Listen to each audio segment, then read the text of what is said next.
is Guardian Radio 96.9 FM. Fresh news, smart talk, all day. The views and opinions of the hosts and guests are their own and do not necessarily reflect the position of the management and staff of Guardian Network.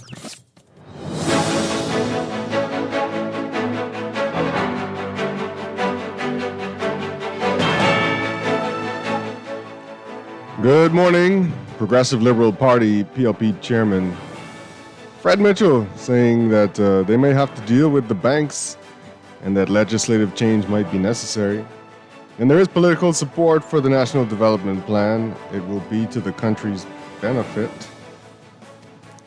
That's all straight ahead this morning as we begin Morning Blend.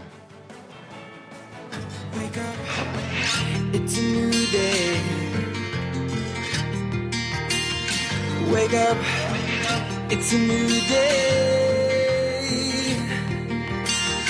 It's the start of a new way. Don't you know that it's the start of the end of the old way.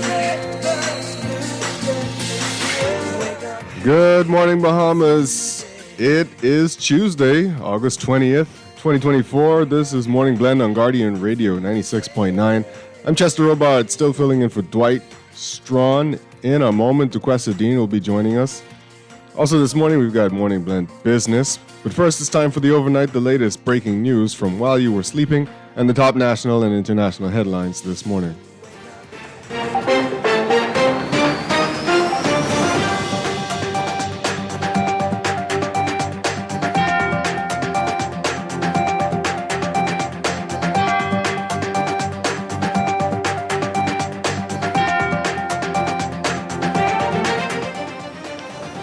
And in the overnight, banking sector under fire. Progressive Liberal Party Chairman Fred Mitchell said yesterday legislative intervention may be needed as it relates to the fees and services of commercial banks in the Bahamas, doubling down on his call for greater regulation of the sector.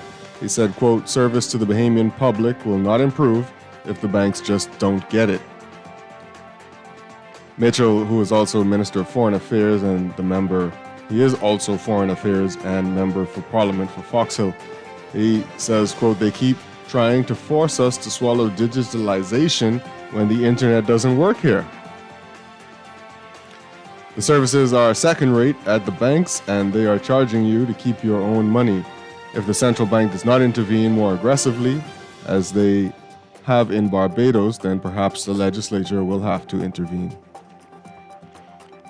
And former Minister of State for Finance, Zhivago Lang, said yesterday the Free National Movement is getting into tricky waters by pledging to introduce major reforms to the commercial banking regime in the Bahamas. He said, quote, this is some tricky waters in a free enterprise system. He said that as he hosted his Z-Live show on Guardian Radio. And he continues, this is tricky waters, and it's tricky water. I hear that language, but it's tricky. He added, I am advocating for the government to start managing people's increases in the costs of their products or services. I'm not. I am telling you that if you do that, you are inviting a disaster in your social, political, and economic life. A disaster. So I do not support that at all. And Chairman of the National Development Plan Secretariat Felix Stubbs said yesterday he's pleased that both major political parties have pledged to complete and stick to an agreed roadmap for the future development and direction of the Bahamas. He said, quote, I think for the first time now we will have the opportunity to have some kind of long-term sustainability in our planning, Stubbs said. Secondly, it will mean also for the Bahamian populace, rather than having a party push a plan on them, the plan would be built from the grassroots up, and that's the way we're building our plan. And more than 3 years after the appointment of an information commissioner and deputy commissioner and the establishment of a Freedom of Information unit, there is not yet an ability to access public documents under the Freedom of Information Act, and the status of the long-promised pilot project remains unknown. When contacted by the Nassau Guardian on Sunday, Information Commissioner Keith Thompson refused to answer questions about what work, if any, the unit is doing to move the FOIA forward.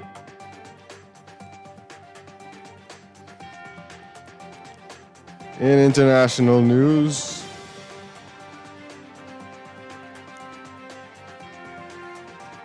Israel's demand for lasting control over two strategic corridors in Gaza, which Hamas has long rejected, threatens to unravel the ceasefire talks aimed at ending the 10-month-old war, freeing scores of hostages, and preventing an even wider conflict. Officials close to the negotiations have said Israel wants to maintain a military presence in a narrow buffer zone along the Gaza-Egypt border it calls the Philadelphia Corridor, and in an area it carved out that cuts off northern Gaza from the south, known as the Netzarim Corridor. It's unclear if Israeli control of these corridors is included in a U.S.-backed proposal that Secretary of State Antony Blinken has called on Hamas to accept to break an impasse in ceasefire talks. Blinken, who is back in the region this week, said Monday that Israel has agreed to the proposal without saying what it entails.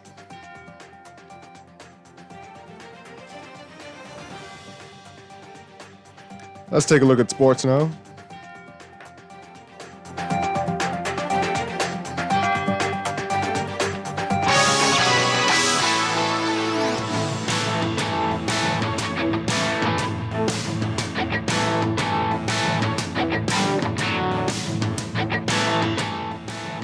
And the Bahamas continuing to excel in sports, particularly athletics at all levels. The former National Director of Sports, Timothy Munnings, has secured a bronze medal running at the World Masters Athletics Championships at the Slaven Sports Center in Gothenburg, Sweden. Munnings finished third in the men's 55 to 59 200 meters and will run in his specialty, the 400 meters, starting tomorrow. Munnings got remarkably better through the rounds, improving his time in each run. He won his first round heat in 24.81 seconds and qualified for the semifinals with the third fastest time in the semis. Munnings improved his season's best time to 24.4 seconds and qualified for the final with the fourth fastest time. In the final, Munnings won the bronze in a new season's best time of 23.83 seconds.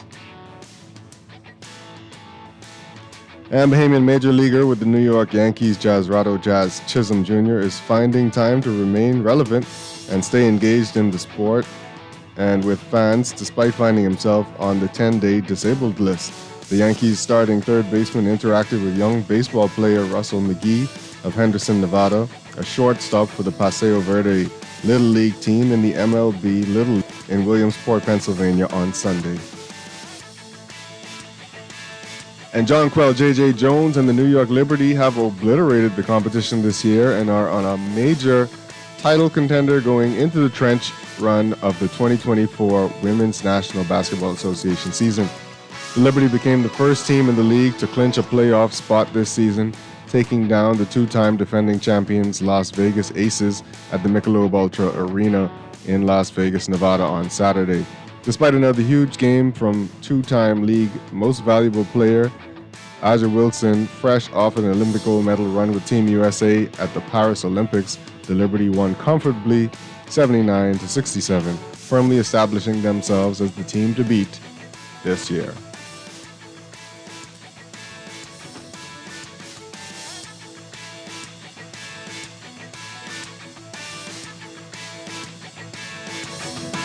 And in international sports, Tagovailoa left no doubt he likes playing for Mike McDaniel a lot more than he did Brian Flores. Fresh off signing a 4-year contract extension last month, he said he appreciates Daniel's positive coaching style after dealing with Flores' negativity during the first 2 seasons in the NFL. He said, quote, to put it in simplest terms, if you woke up every morning and I told you you suck at what you did, that you don't belong doing what you do, that you shouldn't be here, that this guy should be here and you haven't earned this right, and then you have somebody else come in and tell you, dude, you are the best fit for us, you're accurate, you're the best, how would it make you feel listening to one or the other, he said in an interview aired on Monday on the Dan Le Batard Show.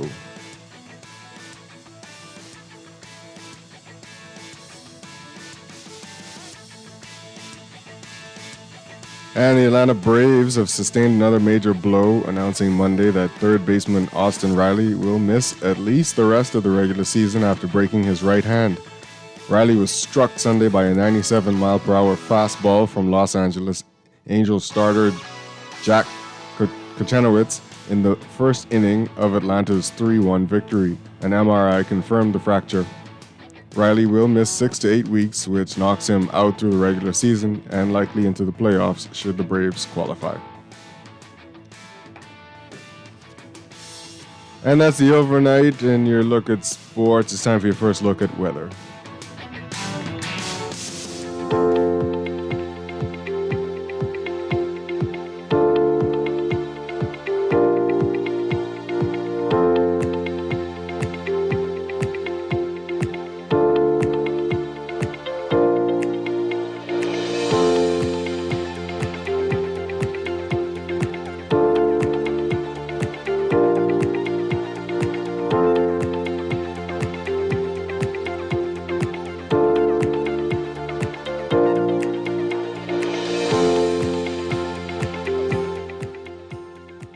And this is your forecast for today, August 20th. Your general situation: an upper-level trough will dip across the southeast United States, increasing instability across the northwest Bahamas through midweek, while a tropical wave moves near the southern Bahamas, increasing shower and thunderstorm chances across the central and southeast Bahamas into the weekend. In special weather, beachgoers should exercise caution due to the elevated risk of rip currents along Atlantic exposures. There is an elevated risk for severe weather across the country, with showers possibly heavy at times, thunderstorms and gusty winds in or near showers or thunderstorms. Residents should take precautions to remain well hydrated and take frequent breaks in the shade. For the northern Bahamas, including Grand Bahama, Abaco, Bimini, and adjacent waters, sky conditions cloudy, hot, and a bit breezy with scattered showers and thunderstorms through tonight. Precipitation, 60% chance of showers, winds south to southwest at 15 knots with higher gusts. Temperatures 92 degrees Fahrenheit, 33 degrees Celsius. Your lows 75 degrees Fahrenheit, 24 degrees Celsius. Your heat index today somewhere around 108 degrees Fahrenheit or 42 degrees Celsius. For the northwest Bahamas, including New Providence, Andros, the Berry Islands, Eleuthera, and adjacent waters, cloudy, hot, and humid with isolated showers and thunderstorms through tonight. For the central Bahamas, partly cloudy and hot with isolated showers and thunderstorms through tonight. And for the southeast Bahamas, partly sunny, warm, and breezy with isolated showers and thunderstorms, turning mostly fair and warm tonight. We'll have more weather for you later on in the show. That's your first look at weather. When we come back, we're discussing some of the day's top stories. That's when Morning Blend continues here on Guardian Radio 96.9, home of fresh news and smart talk all day. It's a new day. It's the start of a new way. Don't you know that it's the start of the end of the old way. Wake up, it's a new day.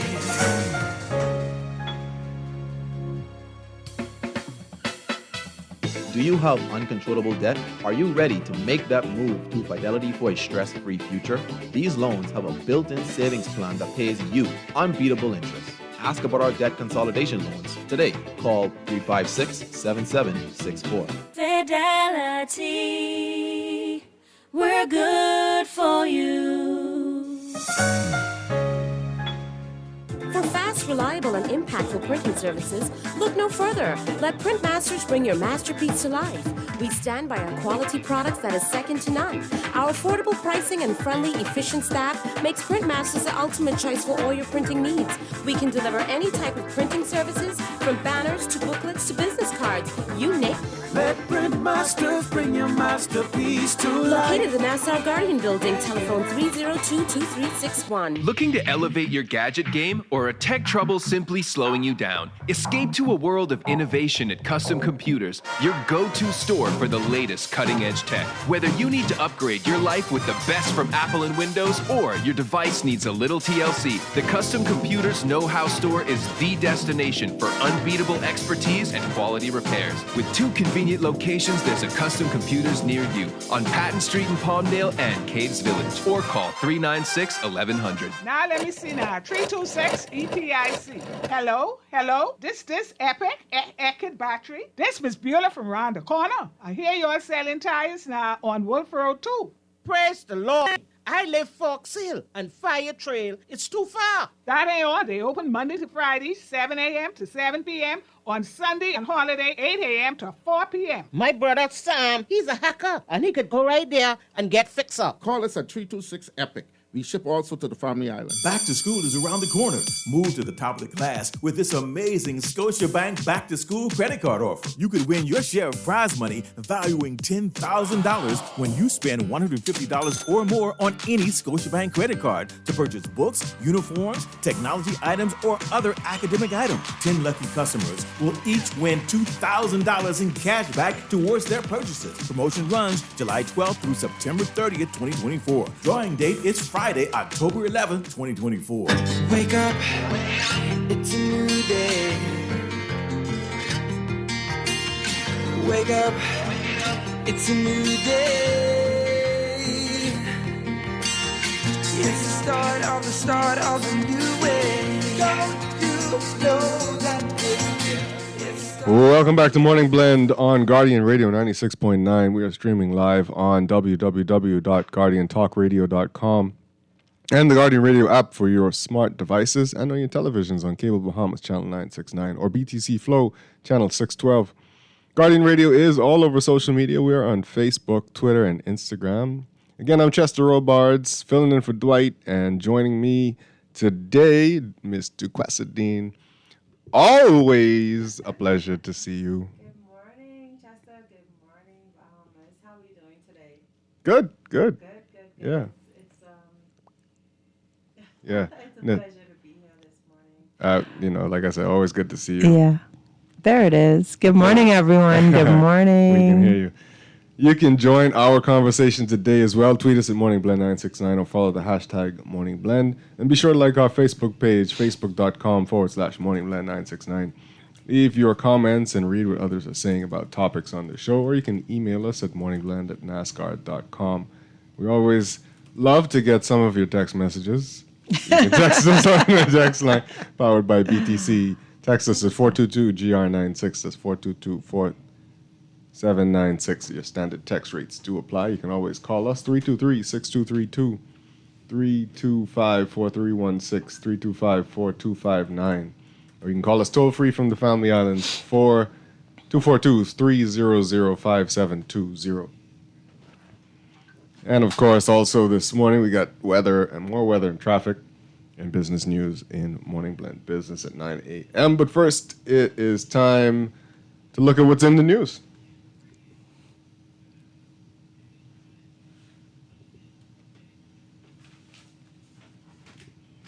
And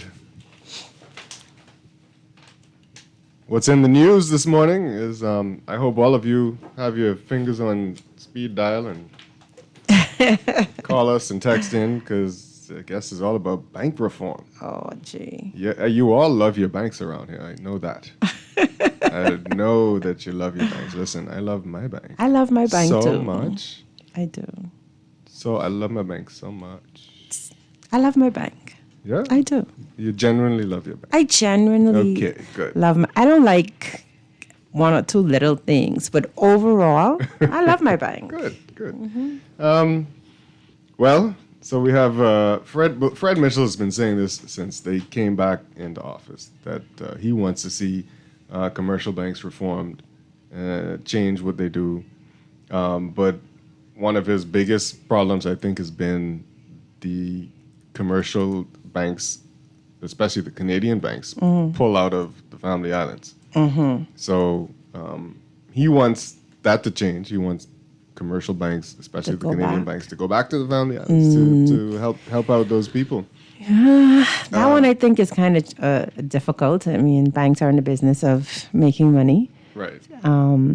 Some of the family islands, they build houses with cash. Some of them are not looking for mortgages and personal loans Aren't they lucky?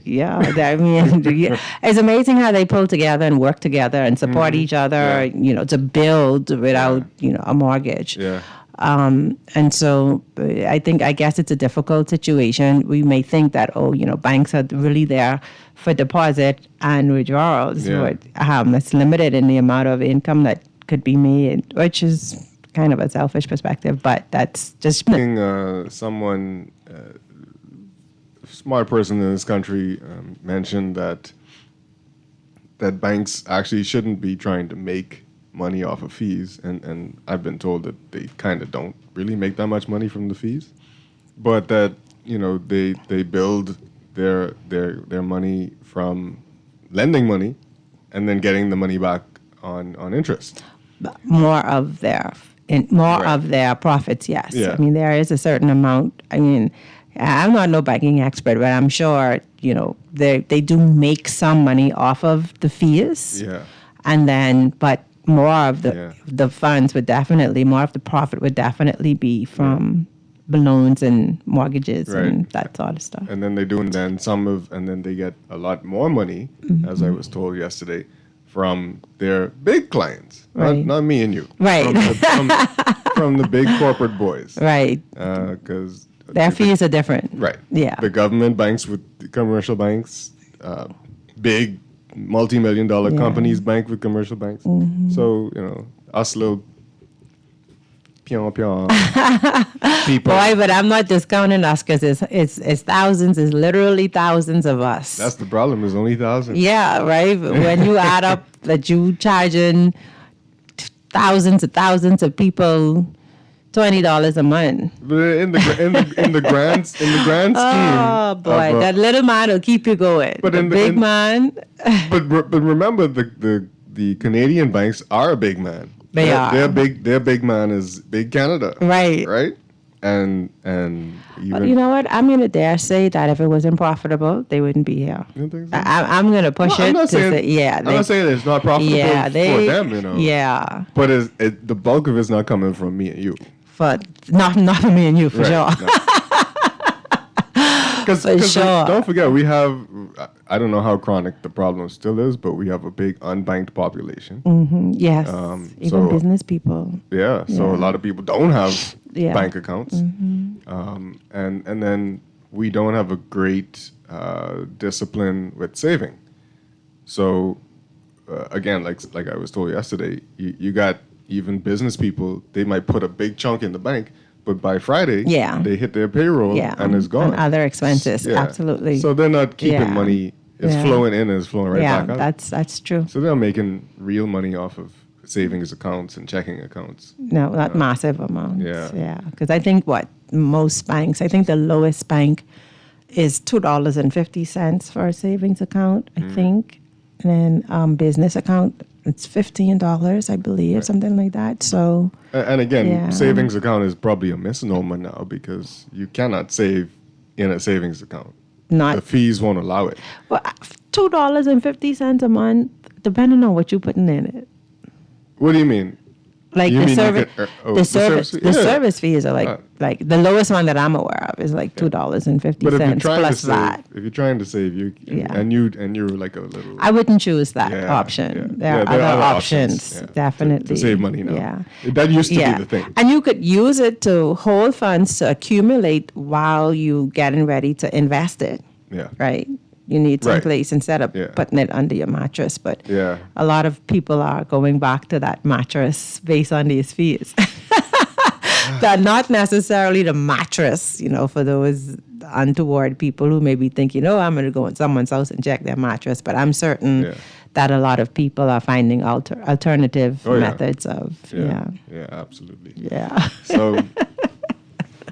But the governments, the political parties are talking about reforming this stuff, right? Can they though? So that's the question. I'm sure that they would have to rewrite the legislation that governs what the central bank does. Okay, right.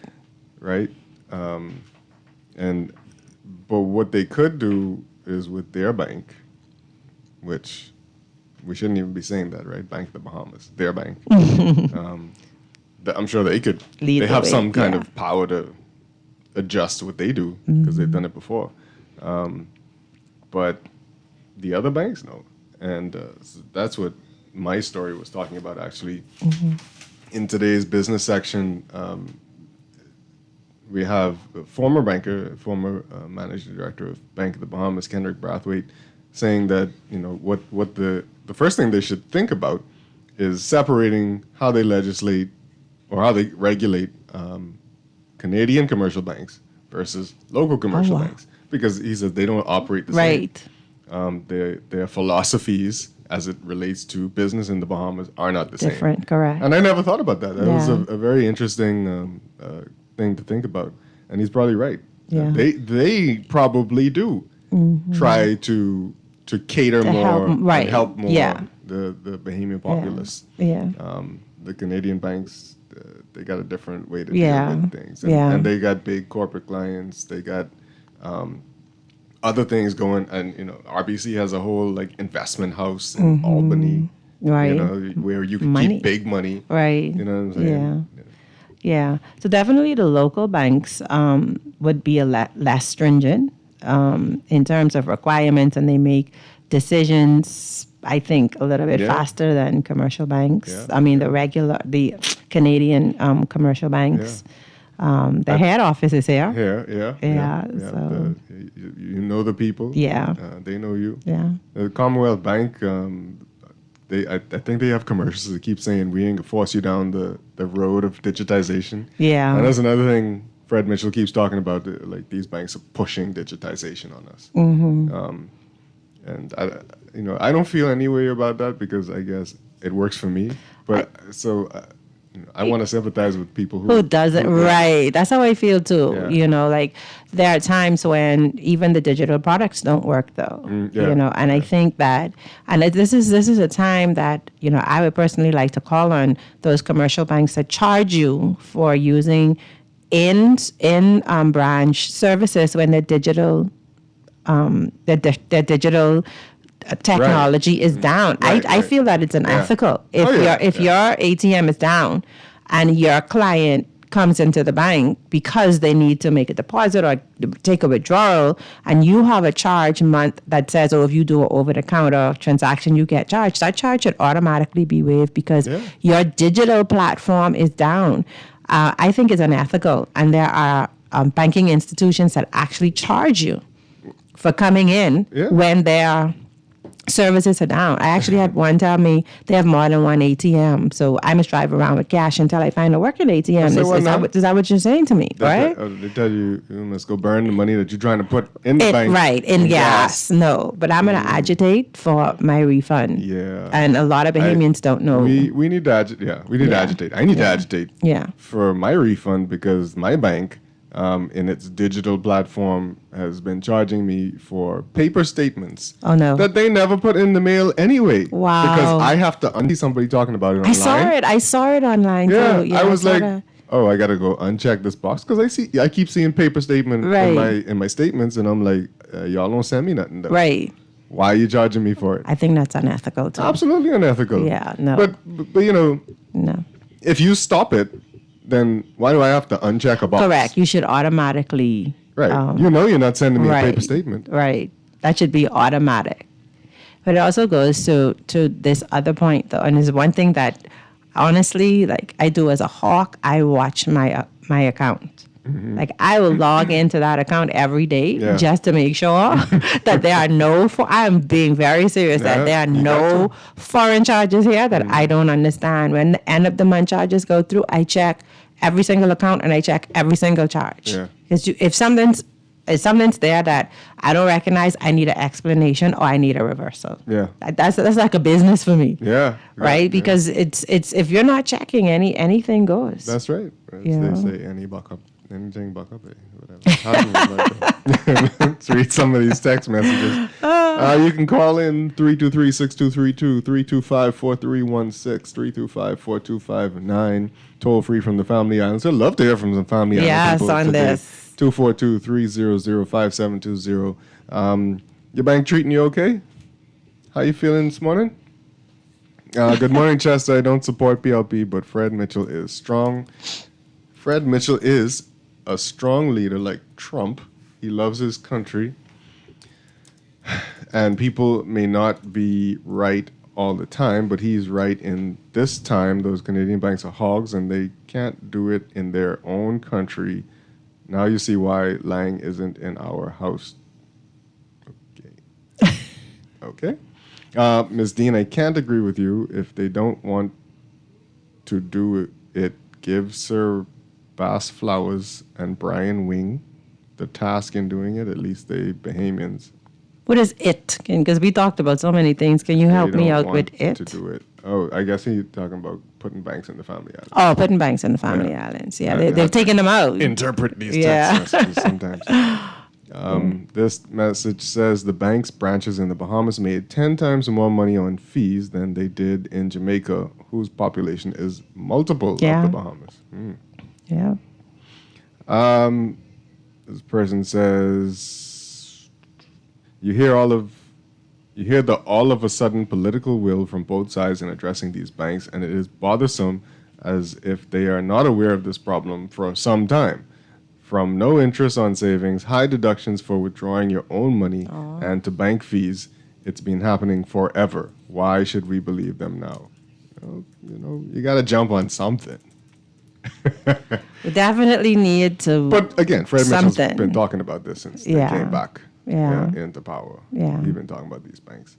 I think more so about the Family Island thing. Mm-hmm. But yeah, he's been advocating for that to change. I mean, if you just look at the bank statements, they publish them in the newspapers annually on their annual reports, and you would be flabbergasted at the amount of what I mean. They put it there. We're not looking at it. But for a point of irritation for me is when you have a couple of kids and you take them to the same school, you get like a discount, right? But when you have multiple accounts in the banks, there are no fee reductions, no concession, no consideration. It's for me, it's a necessary evil. That's it. They say you costing them money. How? You ain't helping them. How? You costing them because you got to come in and they need tellers to deal with you. You really? That's what some of them saying. But I mean, aren't you taking my deposit money and redistributing that in loans and no, they're not. And putting that in money markets to make interest and doing whatever you need to do with that so that your business keeps running? They're not lending money. You keep hearing about this high liquidity in the banking sector. Yes. Because they're not lending money. Wow. If you, we write it all the time, obviously, so I see it, and you might hear somebody say it. But they're talking about high liquidity in the banking sector. You're going to hear that all the time. Yeah, which is why you get like 20 cents interest. Yeah.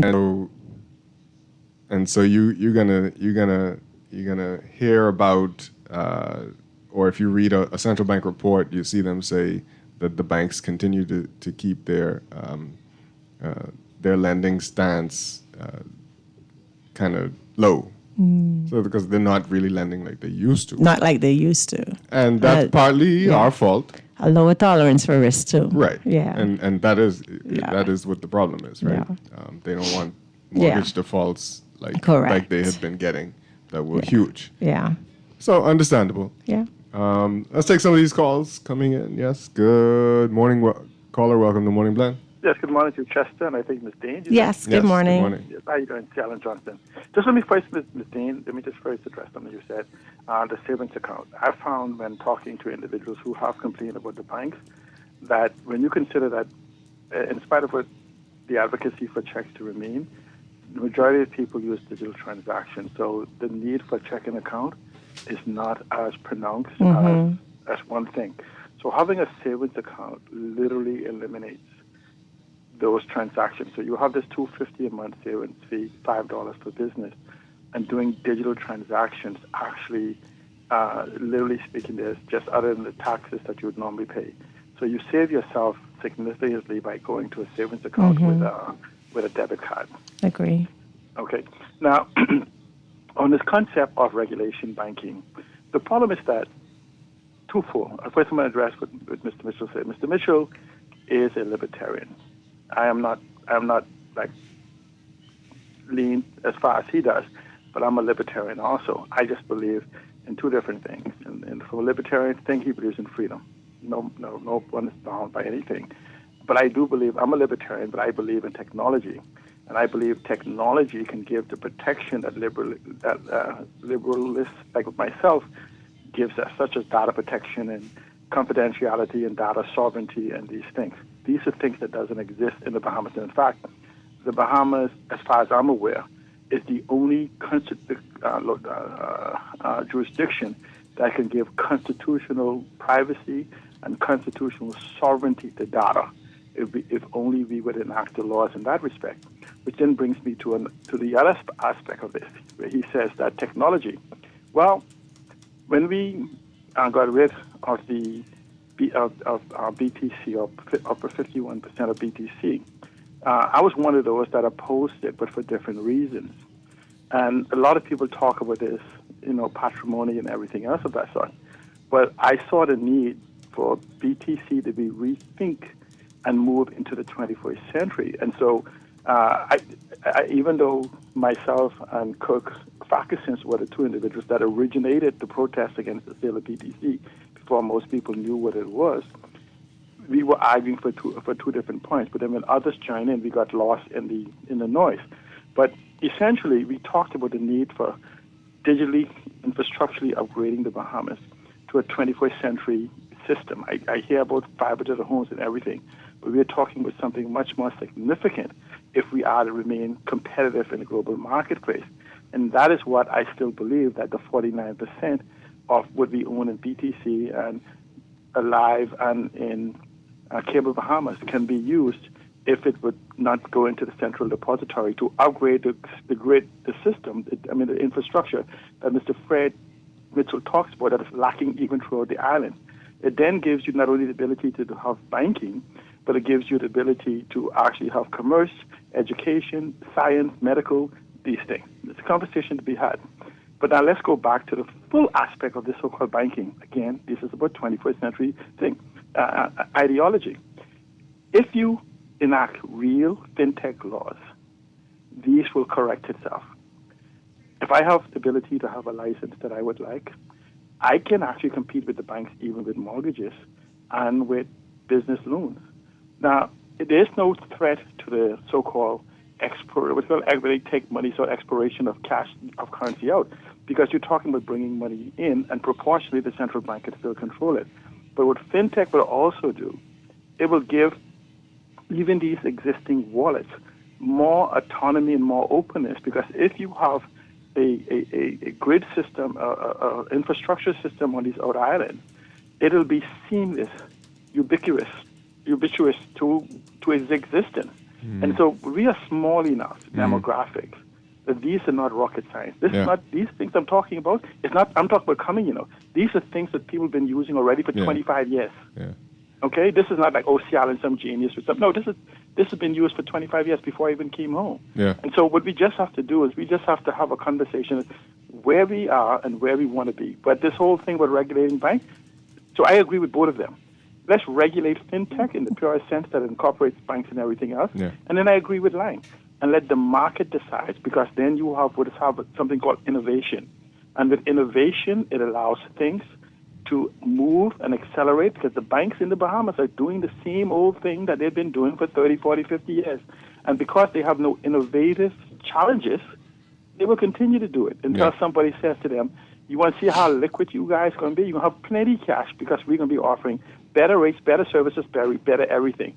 Yeah. Maybe they'll dump the monies and leave. Yeah. All right. Thank you, Sian. Appreciate it. All right, bye. All right. Let's take some more of these calls before we got to go to a break. Good morning, caller. Welcome to Morning Blend. Caller, you there? Sorry, we took too long. Take this next call. Good morning, caller. Welcome to Morning Blend. No? Okay, go on. Let's read these text messages. Tell Fred Mitchell the PLP is to blame for the Family Island bankless issue. Okay. Look at the timing of the pullout of these banks. All occurred after the number houses moved in. They sucked out all the savings in the Family Islands. And okay, wow. I don't know how true that is. Yeah. Good morning, Chester and DeQuesta. Blessings. Can any of you confirm which day last week Dwight spoke about real estate during the business hour? It was Wednesday. Let's take this call. Good morning, caller. Welcome to Morning Blend. Good morning. How are you, sir? Good. How are you? I guess I probably want to add my idea to the mix. Mm-hmm. But I support constituency-owned banks. I think that, foreign businesses always could be profit over people. But, as a aspiring member of parliament, when I look at how banks treat or allowed to practice in our country, it's borderline predatorial. And then have the government of the day trying to sound like a citizen action group, trying to convince or whatever their stance is, which does really confuse me. My whole program is to push constituency-owned banks, sir. Okay. All right. Thank you. That's an interesting idea. All right. Let's take this next call. Good morning, caller. Welcome to Morning Blend. Hi, good morning. Good morning. You and your guest. Good morning to the nation. Listen, Bank of the Bahamas is a government-owned bank, right? Mm.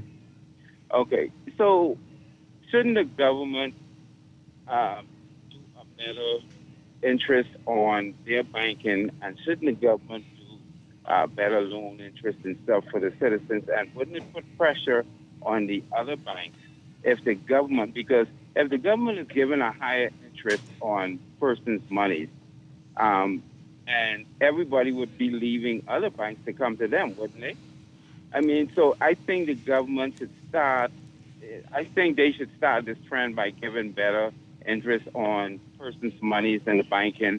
And I think they should give better interest on loans and stuff so that they could set the trend that other banks would want to follow. But if everybody is increasing, interest or taking away interest and all that other type of stuff, then it seems like, everybody's going to continue to do it, So somebody has to set up the market. I don't know about that, but okay. Thank you. All right, appreciate it. Yeah, because I think there are other options available. We just need to take the time to explore what those options are. Yeah. You do have credit unions. You check them out and see what they offer in terms of interest rates and deposits and fees and that sort of thing. And then you have other investment houses. I can't be advocating for people, but, there are other places that you can look at to invest your money in mutual funds or stocks and that sort of stuff, or, deposits that give you a higher interest rate. We have to take responsibility and look around and decide what we want to do best with our money. Yeah. And then choose the places that, because some of us do just follow what traditionally has been done. So we can now start shaking things up by looking at what are the alternatives and if they can work for us. Absolutely. We're going to go to this break, and Morning Blend will return right after.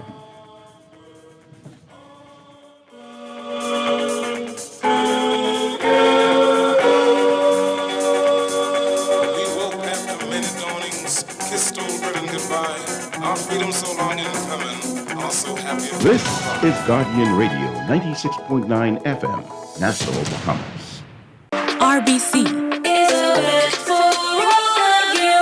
Life is full of twists, turns, and defining moments that create your own unique story. However your story unfolds, we're here to help guide you through it. From every big decision to every new adventure, RBC. Visit rbc.com/Caribbean/all of you.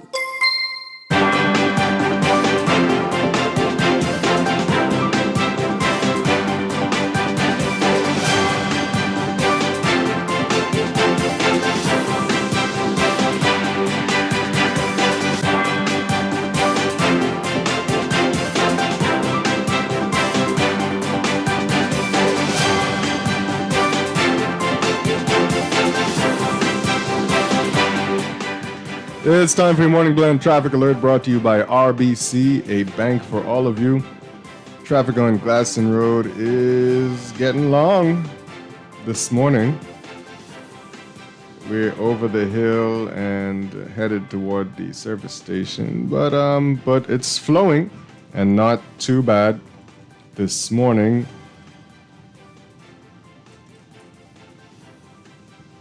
Sarmada Butler Highway this morning is looking worse than yesterday. The traffic is halfway to Fire Trail Road. Not much to talk about on Fire Trail Road, though. They are moving and getting onto Sarmada Butler Highway. Traffic on Tawny Williams Darling Highway westbound is starting to build up, but that's still flowing. It's a good time to be on the highway if you're headed west on Tawny Williams Darling Highway. Traffic on Carmichael Road at the intersection of Blue Hill, that is piling up already. Traffic past Southwest Plaza.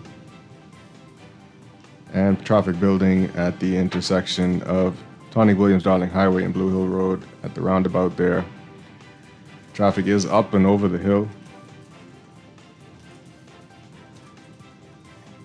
Those are your hot spots as we're looking east over New Providence. Yeah, those are the traffic hotspots for you. So we'll take another look at traffic in the next hour for you. That's your Morning Blend Traffic Alert brought to you by RBC. Learn more at rbc.com/Caribbean/all of you.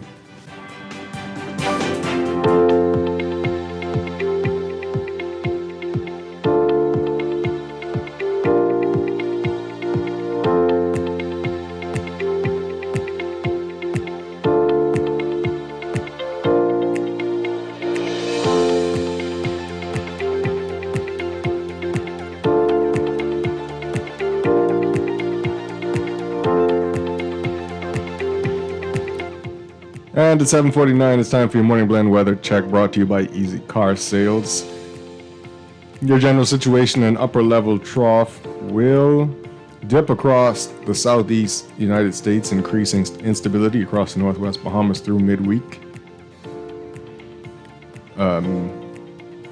While a tropical wave moves near the southern Bahamas, increasing shower and thunderstorm chances across the central and southeast Bahamas into the weekend. A special warning, high heat index values are expected, increasing the likelihood of heat-related illnesses. You want to take note of that. Beachgoers should exercise caution due to the elevated risk of rip currents along Atlantic exposures. There is an elevated risk for severe weather across the country, with showers possibly heavy at times, thunderstorms and gusty winds in or near showers or thunderstorms. Residents should take precautions to remain well hydrated and take frequent breaks in the shade. For the northern Bahamas, weather cloudy, hot, and a bit breezy with scattered showers and thunderstorms through tonight. 60% chance of rain. Winds south to southwest, 15 knots with higher gusts. For the northwest Bahamas, cloudy, hot, and humid with isolated showers and thunderstorms through tonight. 40% chance of showers. For the central Bahamas, partly cloudy and hot with isolated showers and thunderstorms through tonight. And a 20% chance of showers there. Winds southeast to south at 10 knots or less. Your temperature, 92 degrees Fahrenheit, 33 degrees Celsius. Your low temperature, 77 degrees Fahrenheit, 24 degrees Celsius. Your heat index, though, somewhere around 107 degrees Fahrenheit, that's 42 degrees Celsius. Weather for the southeast Bahamas, though, partly sunny, warm, and breezy with isolated showers and thunderstorms, turning mostly fair and warm tonight. And a chance of showers, 20%. We will have a look at your tropical weather in the 8 o'clock hour. That is your weather check brought to you by Easy Car Sales.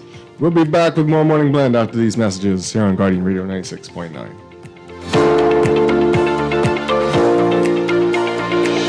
Extra, extra. Looking for great device deals and offers this summer? Look no further. Alive has special discounts on the latest smartphones, Ring devices, and accessories. Plus, as an Alive customer, you can expect exclusive Get Extra offers and rewards, which means even more value for your money. We're talking more data, prizes, and surprises. Upgrade with us and experience the perfect summer with Alive in store or at bealive.com/deal. In the world of business, technology is not a choice, it's a necessity. And for businesses that demand excellence, there's only one choice for unparalleled support and cutting-edge technology.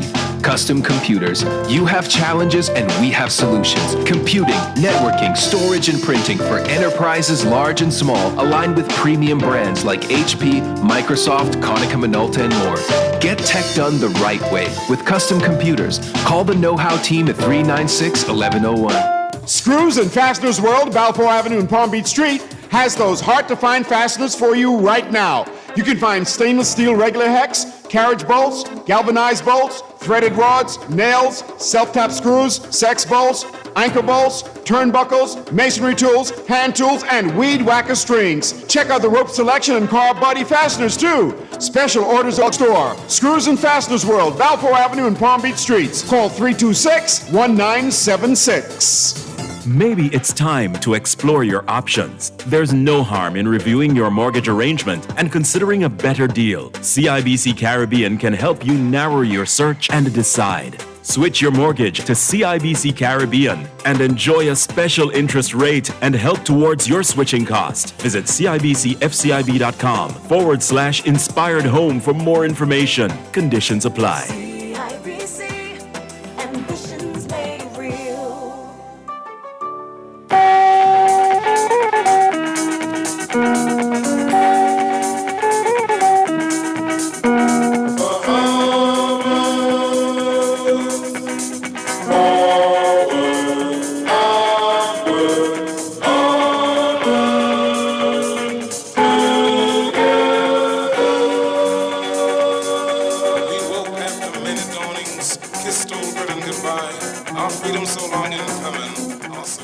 Good morning, welcome back to Morning Blend on Guardian Radio 96.9. I'm Chester Robots along with Dequessadine, and we're talking about banks.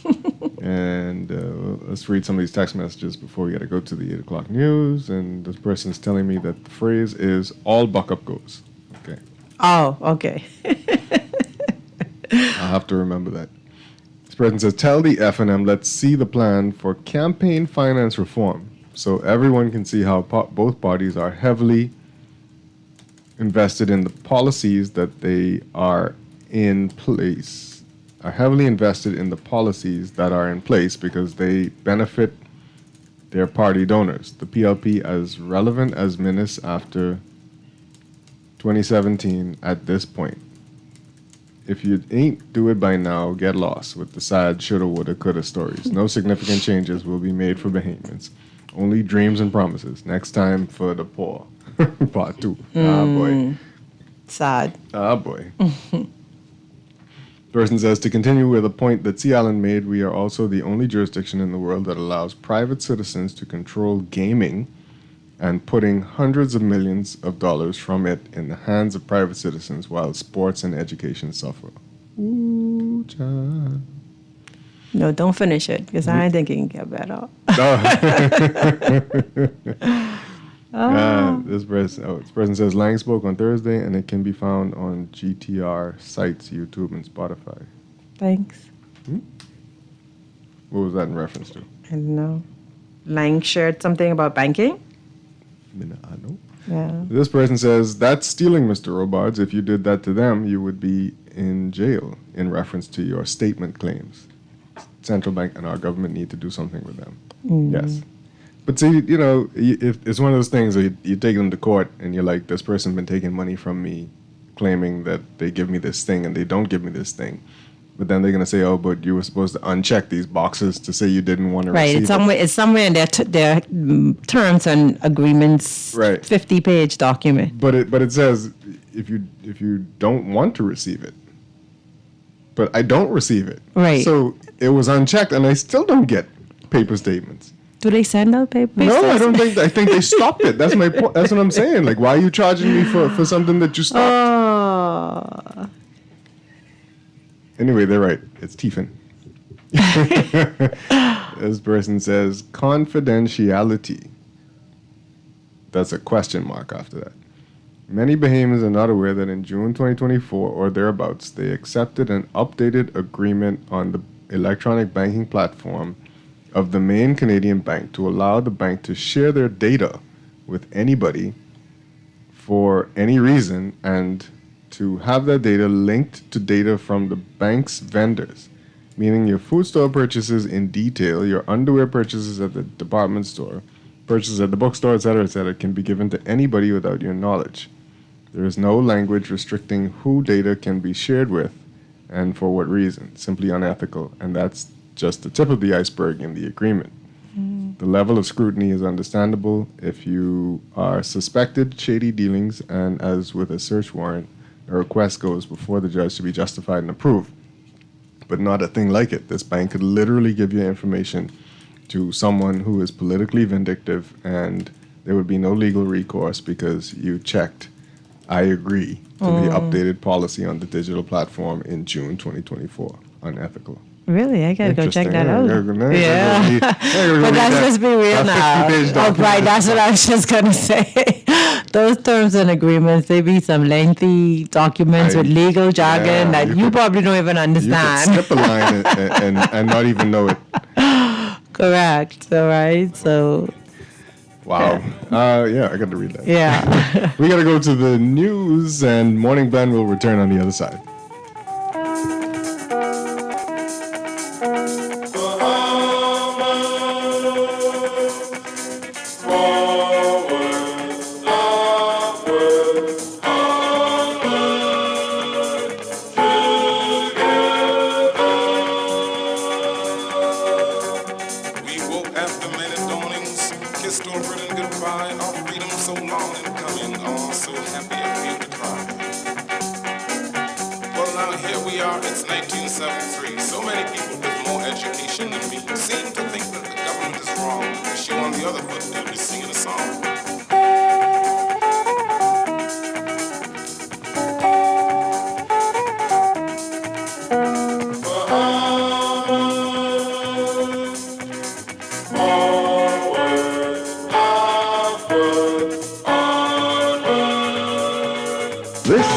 Guardian Radio 96.9 FM, Nassau, Bahamas.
And now at 8:20, it's time for your final look at this morning's weather, brought to you by Sherwin-Williams Paints.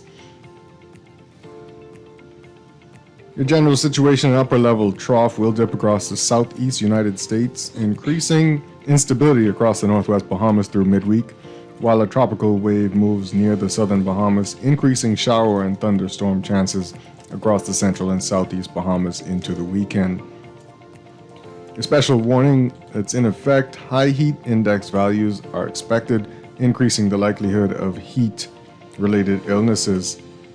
Beachgoers should exercise caution due to the elevated risk of rip currents along Atlantic exposures. There is an elevated risk for severe weather across the country, with showers possibly heavy at times, thunderstorms and gusty winds in or near showers and thunderstorms. Residents should take precautions to remain well hydrated and take frequent breaks in the shade.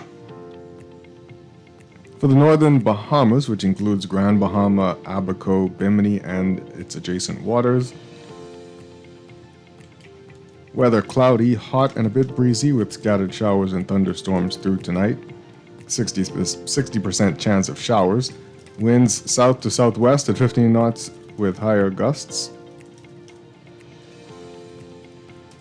For the northwest Bahamas, including New Providence, Andros, the Berry Islands, Eleuthera, and adjacent waters, weather cloudy, hot, and humid with isolated showers and thunderstorms through tonight. A 40% chance of showers. Winds southerly at 10 knots or less. For the central Bahamas, including Exuma, Cat Island, Long Island, San Salvador, Rum Cay, and the adjacent waters, weather partly cloudy and hot with isolated showers and thunderstorms through tonight. You have a 20% chance of showers. In that area, winds southeast to south at 10 knots or less.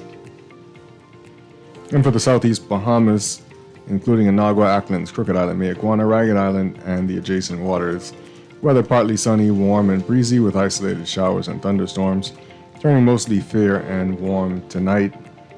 You have a 20% chance of showers, winds east to southeast at 15 to 20 knots.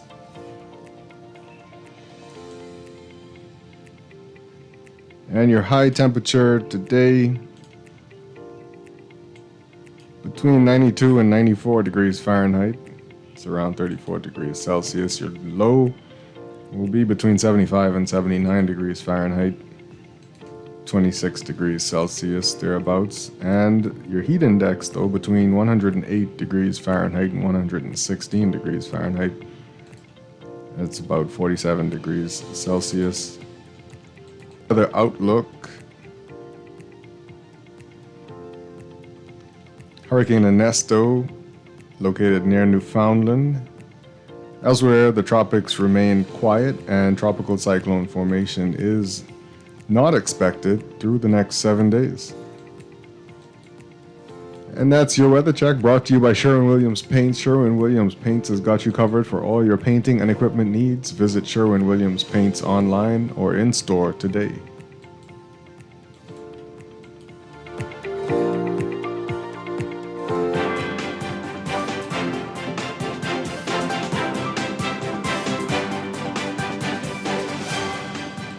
Now, in your morning blend traffic alert, brought to you by RBC, a bank for all of you. Samila Butler Highway traffic pretty much the same. It's moving a little bit. Traffic's built up in the westbound lane on Tonique Williams Darling Highway, though, and even built up and slow going on Tonique Williams Darling Highway as you approach the New Providence Ecology Park. I guess some traffic due to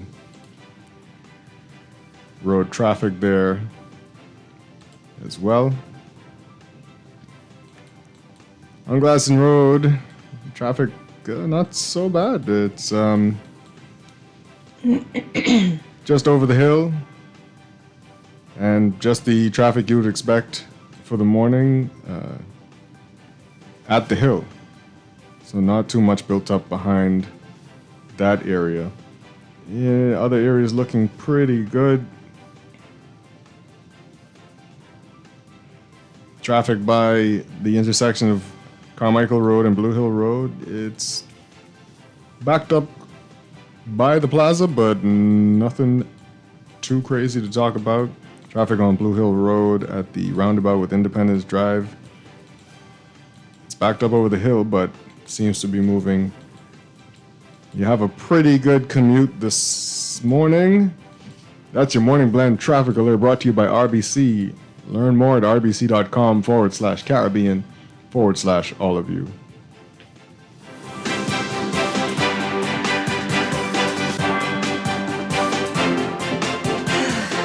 Let's face it, life is hard, but your healthcare doesn't have to be.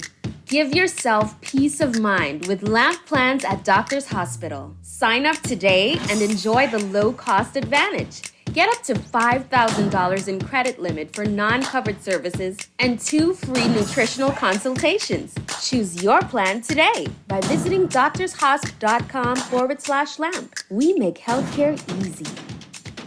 Hey Bahamas, ready for some eye-openers? Check out 2 brand new books by our legendary 3-time PM, Hubert Ingram. Get the tea on his amazing leadership and courage to buck the system. These books are for you, the game changers, movers and shakers, and anyone passionate about our nation's roots and future. Available now at Dungalik Studios, Logos Bookstore, the National Art Gallery of the Bahamas, and Chapter 1 Bookstore. Score your copies today. Celebrate our amazing legacy. Nassau, get ready for a night you simply won't want to miss. For the first time in over 40 years, experience an evening with Eddie Menace live at the Amphitheater, Nassau Cruise Port on Saturday, October 5th. Tickets are on sale now. Go to BahamasEtickets.com or go to the Nassau Cruise Port box office, located in the Junkanoo Museum. Joining Eddie on stage, Strachan, Gino D, Iris Store, and Tinghamden. An evening with Eddie Menace live at the Amphitheater, Nassau Cruise Port, Saturday, October 5th. Get your tickets now. Here's a sure-winning art store moment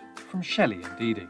We're the only full art store in the Bahamas. If we don't have it, we make a list, and trust me, our boss can get that. If you need that, he can get that. You can find sketchbooks, acrylics, the canvases in all sizes, stencils. We have the Angelus that they use on shoes and letters. We're the only persons in Nassau that carries the Montana spray. We have the Krylon sprays, watercolor and paints, the oil, chalk paints, the alcohol paint, metallic paints, the little Floetrol, and we have cleaning products for the artists, thinning products for the artists, and Crayola colors, and glitters, pencils, the Posca markers, and pastels, oil, and the acrylic pastels, dyes. Oh yeah, we also have airbrush paint. I didn't forget that part of the movie. Gift sets, hobby craft, Oil shrimp, glaze. stew shrimp, shrimp gumbo. But art supplies.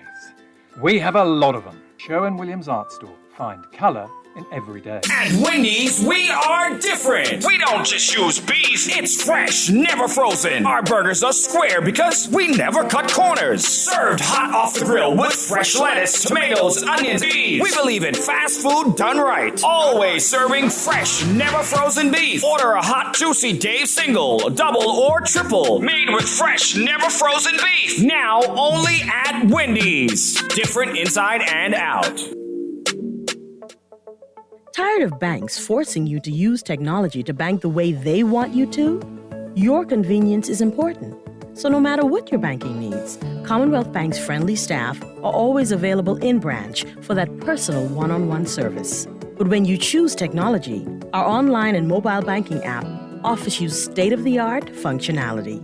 The choice is yours. Commonwealth Bank. Bank the way you want. Ready to save? You can put $100 into the CFAL Savings Express Plan and make sure your money keeps growing. Earn interest on your savings while you're sleeping, eating, or standing in line at the bank. Ready to invest? Start by putting $1,000 into our mutual funds and earn interest there too. Because at CFAL, your interest is our interest. Visit CFAL.com to start now. CFAL. Growing wealth for future generations of Bahamians. Est-ce que vous connaissez ou fait j'aime sida? Pas gen aucune raison pour ça. Tesla gratis et li confidentiel. Ou capable faire Tesla gratis dans n'importe côté ça yo m'appelle cité là. Allez dans Clinique South Beach, Clinique Flamingo Gardens, Clinique Fleming Street, Clinique Elizabeth State, dans Grand l'hôpital Princess Margaret avec dans Centre Virus Sida Jardin Royal Victoria. Et puis Tesla gratis et li confidentiel dans clinique qui dans zile yo tout. Qui ça wap tan? Li bon pour connaître ou faire j'aime sida. A message from the Pan American Health Organization and the HIV/AIDS Center, Ministry of Health. Now let me see now. 326 ETIC. Hello? This Epic Eckert battery. This Miss Beulah from round the corner. I hear you're selling tires now on Wolf Road too. Praise the Lord. It's about time. I live Fox Hill and Fire Trail. It's too far. That ain't all. They open Monday to Friday, 7 a.m. to 7 p.m. On Sunday and holiday, 8 a.m. to 4 p.m. My brother Sam, he's a hacker, and he could go right there and get fixed up. Call us at 326 EPIC. We ship also to the Family Island. Yes! Rhythm sweet, come on! Woo! Hey! Fox Hill! Silence! Oh, God! Wanna sing your choir here, come on! Sing Sometimes you feel like giving up when you work so hard. But keep on striving, working until you reach that star. I know it's hard to keep moving when you're climbing up a hill. But keep on going, you can do it if you got the will. Then you say, it ain't over until it's over. No way. It ain't over until it's over. I say, it ain't over until it's over. No matter what the people them say, you say it ain't over. Welcome back to Morning Blend here on Guardian Radio 96.9. I'm Chester Robards along with Duquesa Dean. Hey. And we're just wrapping up this conversation about banks.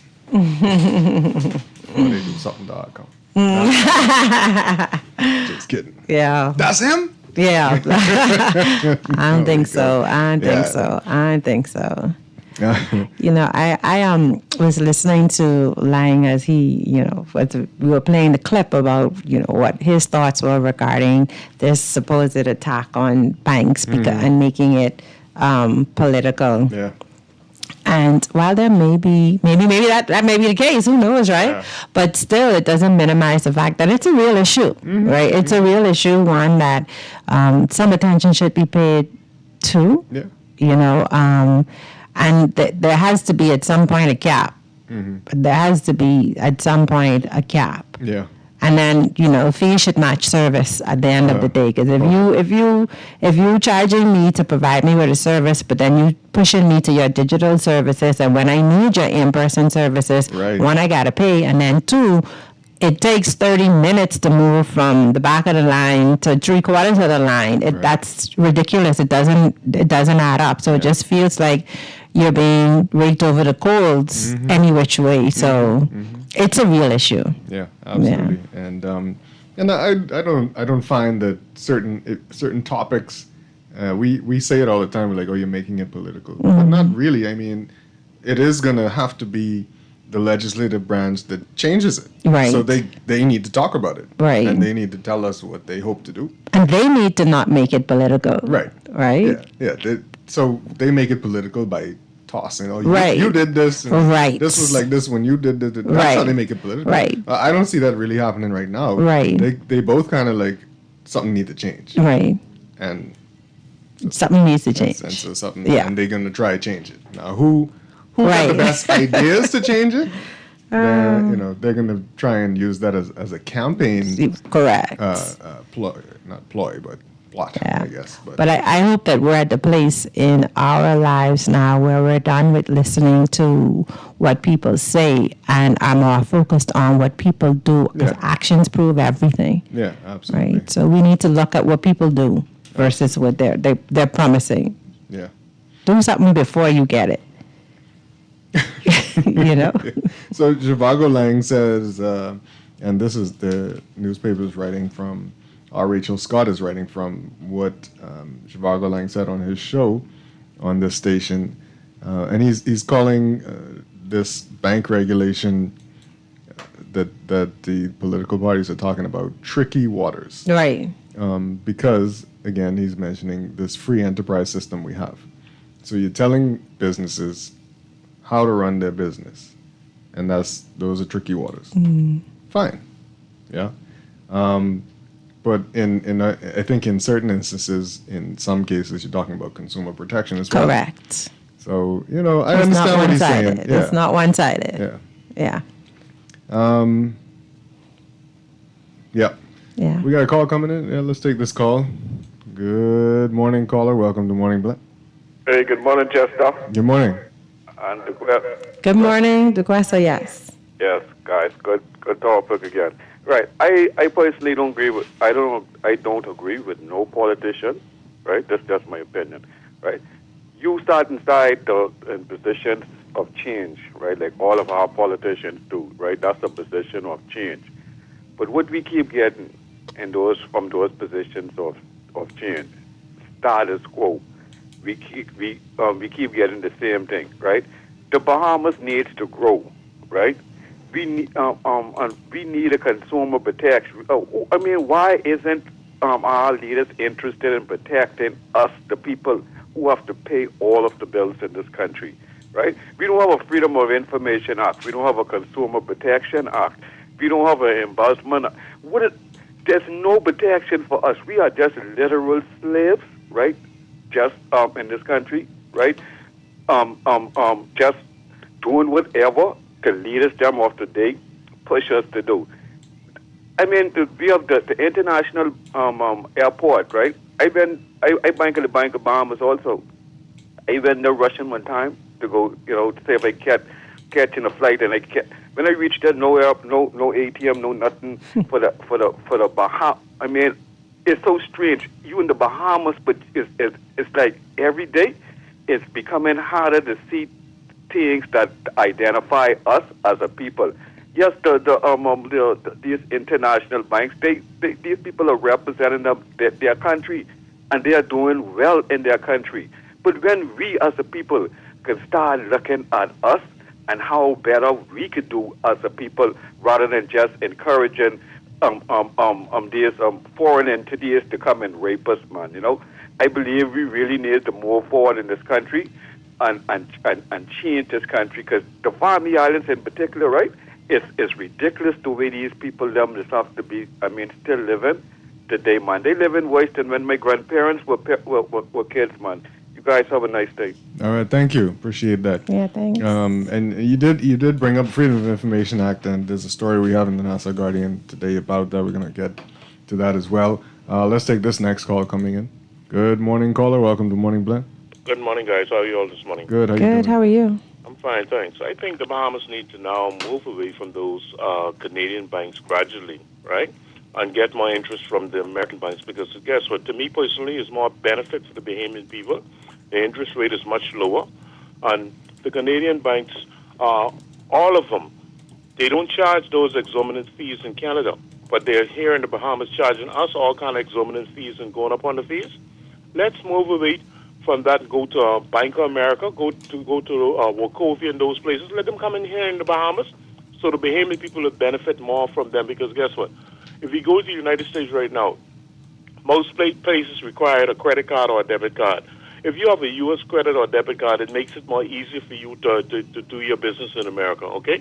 The Canadian bank cards and stuff like that is not truly accepted as they're visas and they're debit visas and a master or whatever. But if we have a direct American debit card, it's easier for us to do business in America. Thank you, guys. All right, thank you. Thanks. All right. Didn't we have one or two U.S. banks here? I don't remember that. Maybe I don't remember. What are the major ones? I don't know. No, I don't think so. I remember Gulf Union Bank, but I don't think that was like U.S. Yeah. I don't recall like a Chase or BOA or any of those being around here. Somebody could. Yeah, I don't recall any. Well, I guess we did when there was an IBOB. Oh. What was that about? All right. So we also want to talk about the status of the Freedom of Information Act, with Tanika Thompson writing about it, saying the status of it remains unknown, as it has been for a number of years. And she says, more than 3 years after the appointment of an information commissioner and deputy commissioner and the establishment of a Freedom of Information unit, there is not yet an ability to access public documents under the Freedom of Information Act, and the status of the long-promised pilot project remains unknown. When contacted by the Nassau Guardian on Sunday, Information Commissioner Keith Thompson refused to answer questions about what work, if any, the unit is doing to move the FOIA forward, the FOIA. What do you mean? Not that he didn't refuse. Not that he didn't have an answer, or he refused. I am confused about refused. The refused. Wait, is this like a paid job? Is this position like information commissioner and deputy commissioner and the Freedom of Information Act employees? Is that like, are they like paid, or are they just like volunteers? No, it's a private business and they work for themselves. Oh, right. Must be. That's what it is. Right, must be. Yeah. Because why wouldn't you share information? that brings up so many questions. Yeah.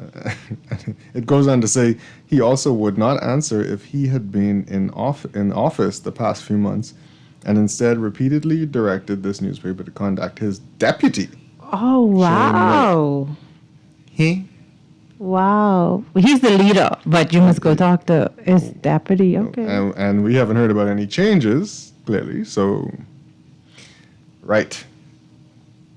And it goes on to say, at the end of last year, Thompson said his office had done all it needs to do to get the Freedom of Information pilot program to a place where it is ready to be launched, but was awaiting regulations and the technology that is needed to facilitate requests for information from the public.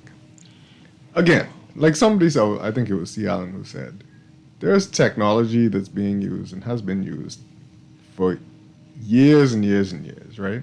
Isn't this the reason we get a bunch of high-paid consultants to come here, because they know of things that we can use to fix things, and then they implement those things. You see it, right? You see the confusion. Yeah, but if there's technology that, I mean, the U.S. has had a FOIA for forever.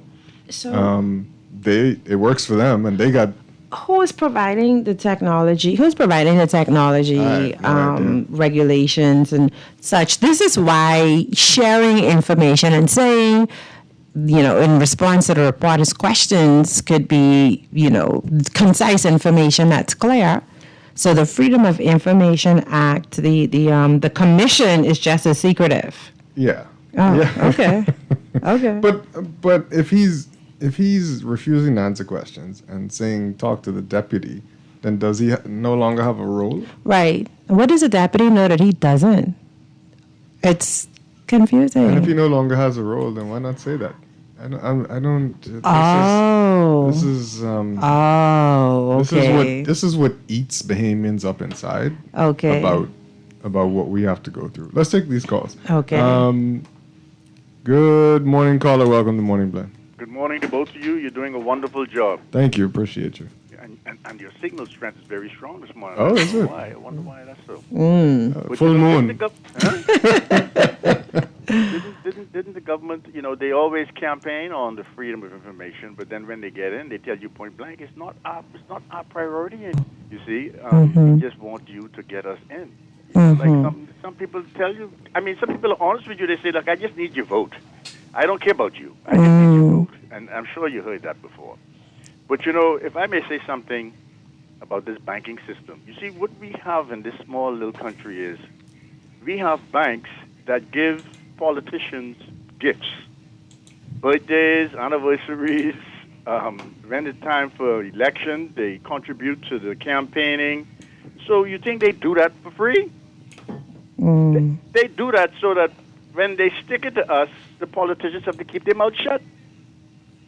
Now, if they refuse to take the gifts and be bold enough to say, you know what, we are for the people, and what you're doing is trying to muzzle me by just giving me this hush money gift, we would probably be in a better position. But look at these gifts that are given to these politicians, particularly from the banks, eh?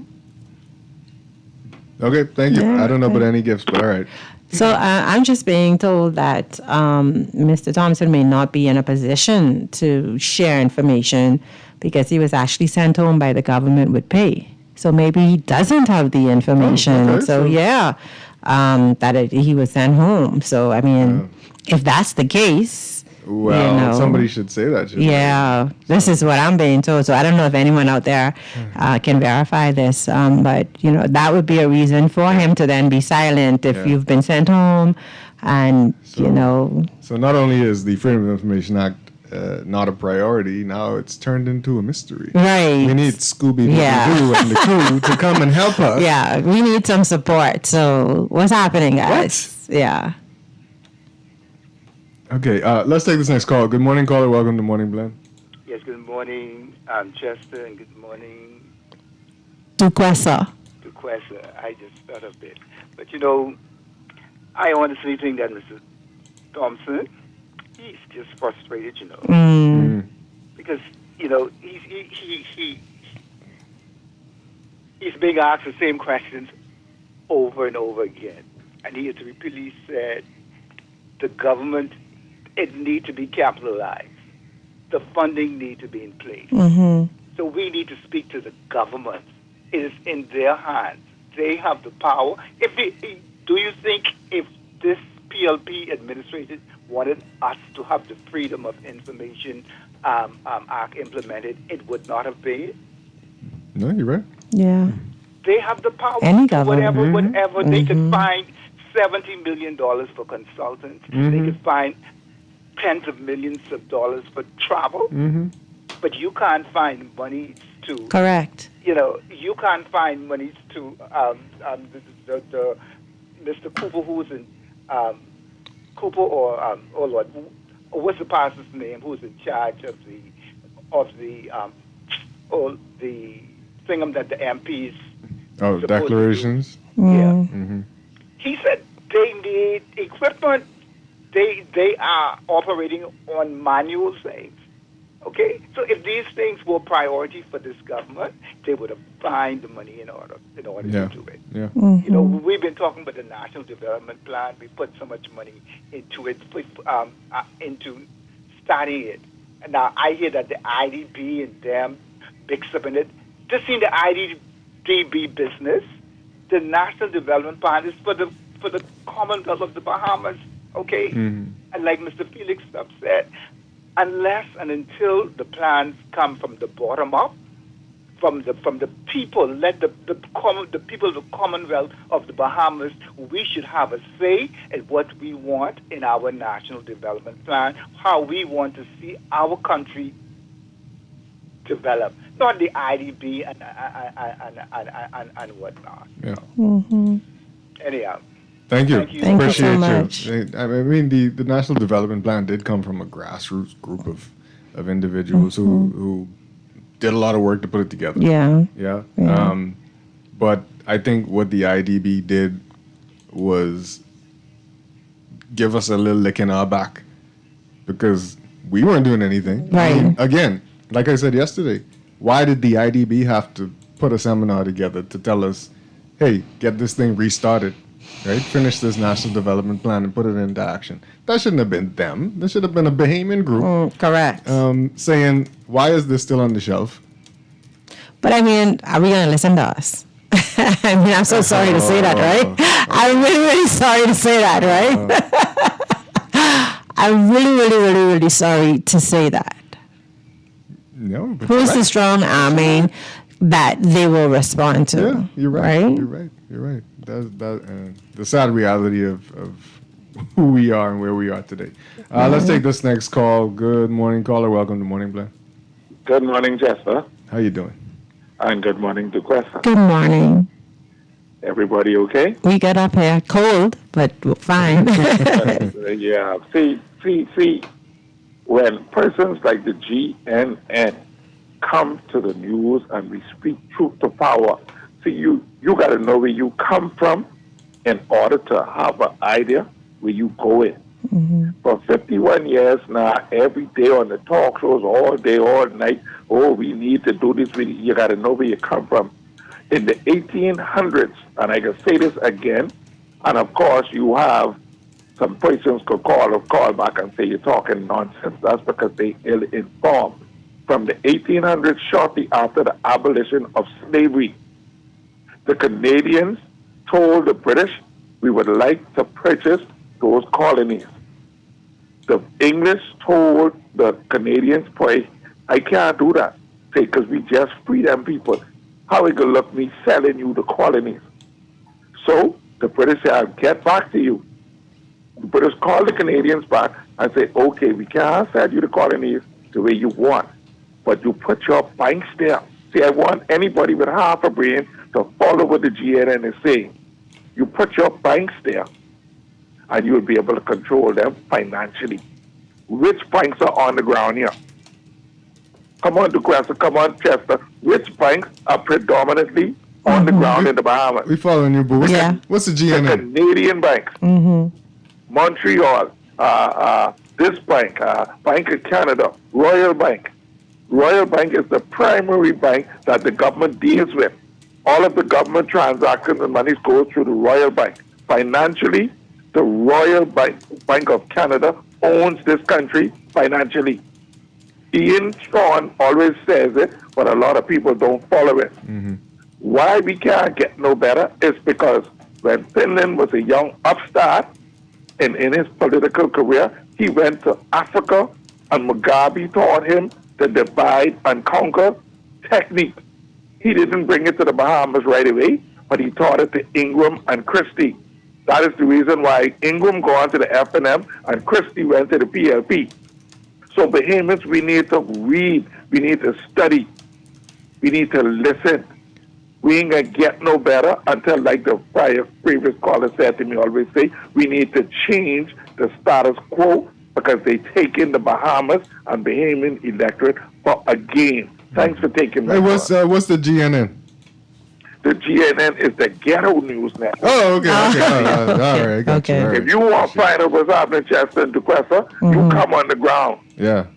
Go under the tree where they playing dominoes, and you will feel the real pulse of a nation. Yeah. Yeah, I believe Thank you that. for taking my call. Thank you. Appreciate it. All right. All right. Yeah. Let me read some of these text messages because they're coming in fast and furious now. The PLP say they need another term to bring the Freedom of Information Act. Yeah. The caller is correct about Canadian bank cards in the USA. My kids have a hard time using theirs in college. Oh, wow. I've never experienced Me either. I've not had any problems. we don't have a Consumer Protection Act, and we have a Consumer Protection Agency. Yeah, I don't know. Yeah, we didn't correct the caller. We did have Citibank here. That's what I was trying to remember. Yeah, we did have Citibank. Yeah, thanks for that. Yeah, I saw a seat in my brain. but they weren't really commercial. Were they commercial? Like, you know, I don't remember. Yes, I think at one point they were. Yeah. Yeah. So you guys need to do more readings. What does that have to do with anything? People brain no workers in the morning. So you remember everything? Gee. That's funny, but thank you for sharing your knowledge. That person did say we don't have a Consumer Protection Act. Yeah. And we do. These texters. Good morning. You see, they get all the time in the world to go look up things. Right. So we're trying to talk on here. Right. Off the bat, anyway. Good morning. My question is, why are there absolutely no American retail banks in the Bahamas? Is there a conspiracy to keep us broke and unable to get better deals? We have Bahamian banks. So try one of them. Morning, Mr. Lang has said on his show unapologetically that he is on the side of banks and business. Was he on their side when he was in the House?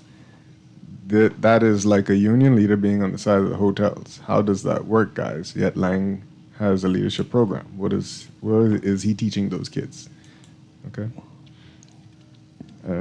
Person says, banks are free to make profits, but there is an actual concept known as ethical profits. Yeah. Happy employees and worthwhile products and services that meet consumer demand and customer trust. We don't trust the banks to treat us fairly. All right. Mm-hmm. Issues such as banking need to be a nonpartisan issue where both sides work together to protect citizens. Questions related to Freedom of Information Act need to be put to the Prime Minister. He is the head of government. Yeah, well. We'll see. Share the cool breeze, man. That's for you. You say you cold. Listen, in the studio, if you see me and Chester and the producer today, it's usually freezing in here. Yeah. What does this say? Ms. Dean, I can't agree with you if they don't want to. Oh, that's okay. We read that already. This needs to stop ASAP. Send home with pay. Why we keep doing this to our people? This is why we in 12 billion debt now. These hogs and dogs have no shame. It will soon be another 1942 or 1968. As long as the cursed Mosses crew run this country, we'll get no blessings until we get rid of all of it. Spell check. Callers, just hang on. We'll be with you in a sec. Yeah. Got to read some of these text messages. I hope Bahamians remember what that caller mentioned. The PLP and FNM could create, modify, and regulate whole new industries for crypto and other foreign interests, but can't find money to fix FOIA and other things that benefit Bahamians. Both parties jump at the FNM. Both parties jump at the IMF demands, but laugh in our faces and say next time while they hook up their supporters and everyone else crying. Get rid of both parties and elect independents in your areas, people. break up this gang. Ooh, child. Let's take these calls. Good morning, caller. Welcome to Morning Blend. Yes, good morning again. I'll be quick, fast, in a hurry. Okay. I just want to make one point I left off, is this.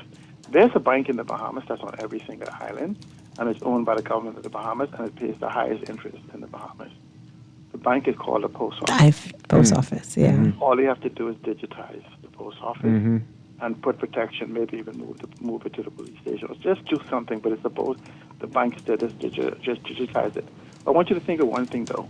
The Freedom of Information Commissioner doesn't provide you with freedom of information. And so when you talk about transparency, accountability, integrity, anti-corruption, freedom of information, it can never happen until the Bahamas is digitized. Can you imagine them going down into those basements and those things where those documents, mold, mildew, and everything, they've been wet and all these different things? Until there's real digitization, there'll be no real Freedom of Information Act, there'll be no real transparency. And accountability, integrity, and anti-corruption falls apart. Thank you so much. Thank you. Let's take these other calls.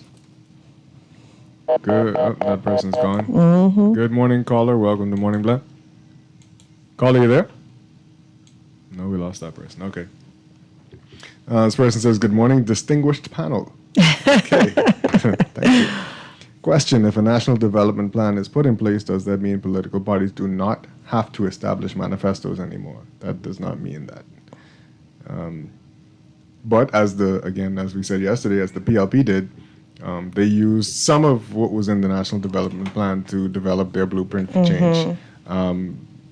As far as how much of it they have followed in their own plan, we have to still look at that. Yeah. But they did use some of it. Let's take these calls. Good morning, caller. Welcome to Morning Blend. Good morning, Dick Wester. Good morning, Chester. Good morning. Very quickly here, the People's Penny Savings Bank was a community bank.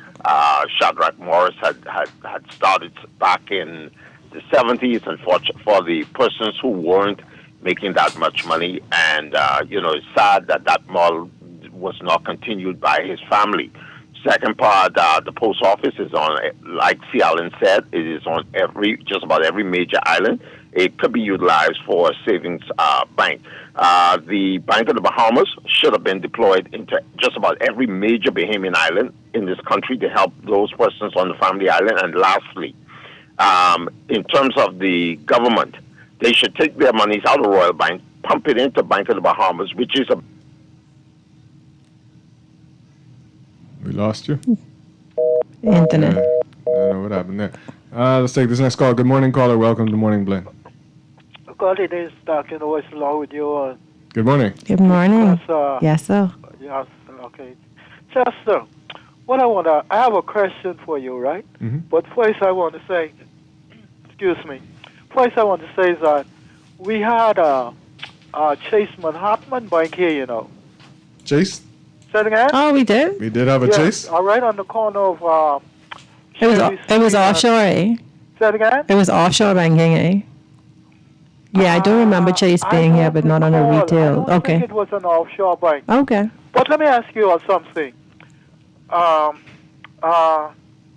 Coates and Co. Who I have no idea. It was on... I thought it was a UK. Say it again? I thought it was a UK bank. Well, I remember it was on a West Bay Street, right around the corner there. Yeah, another offshore. Yeah, Where the premise is offshore. Yeah, it is a British offshore bank. Yeah. Okay. Mm-hmm. Okay. Thank you for your time. Thank you too. Thank you. Appreciate it, Brady. Okay. All right, let's wrap up, and thank you for all your calls and text messages. We're going to go into Morning Blend business, and we'll be right back. Stay with us. Neurological condition shouldn't define you. At Cleveland Clinic in Florida, we do whatever it takes to make life better today while discovering new treatments for a brighter tomorrow. From epilepsy management to specialized spine care and brain tumor surgery, we're delivering world-class neurology care for the day-to-day, for the days you live for every care in the world. Visit clevelandclinicflorida.org/Caribbean.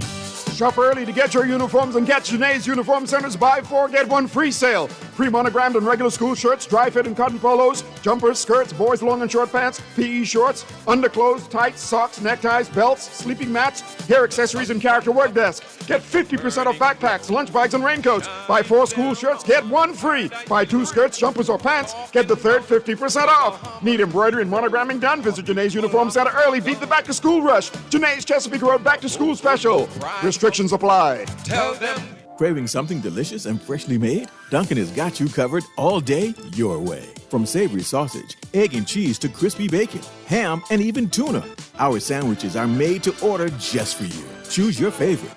Bagels, croissant, toast, or muffin. Whatever you want, we've got it. Whether it's a classic grilled cheese or a hearty club, your perfect sandwich is just a bite away. Dunkin's fresh, made-to-order sandwiches made all day your way. Only at Dunkin'. The Bahamas runs on Dunkin'. We're gonna give you a check every week for a year. Percy's Pension Plan, Island Game, keep you winning on. Dream big, we will help you live it. Percy's Pension Plan, Island Game, we got you. Percy's Pension Plan, from the friends you can trust. If winning is a must, go play the game you know, cause your best chance is with us. The most trustworthy name is Percy's Island Game. So put 20 on your account and ride this easy train at Percy's Island Game. This is Guardian Radio 96.9 FM, Nassau, Bahamas. The views and opinions of the host and guests are their own and do not necessarily reflect the position of the management and staff of Guardian Network. Wake up, it's a new day. Wake up, it's a new day.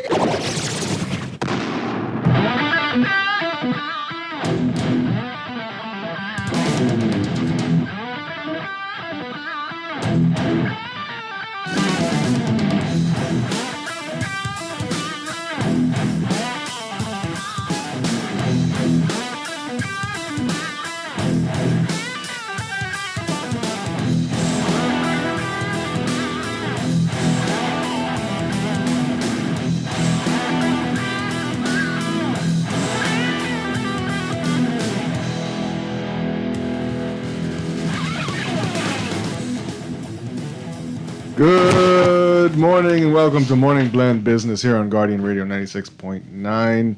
I'm Chester Robards along with DeQuesta Dean, and welcome back to our Morning Blend listeners.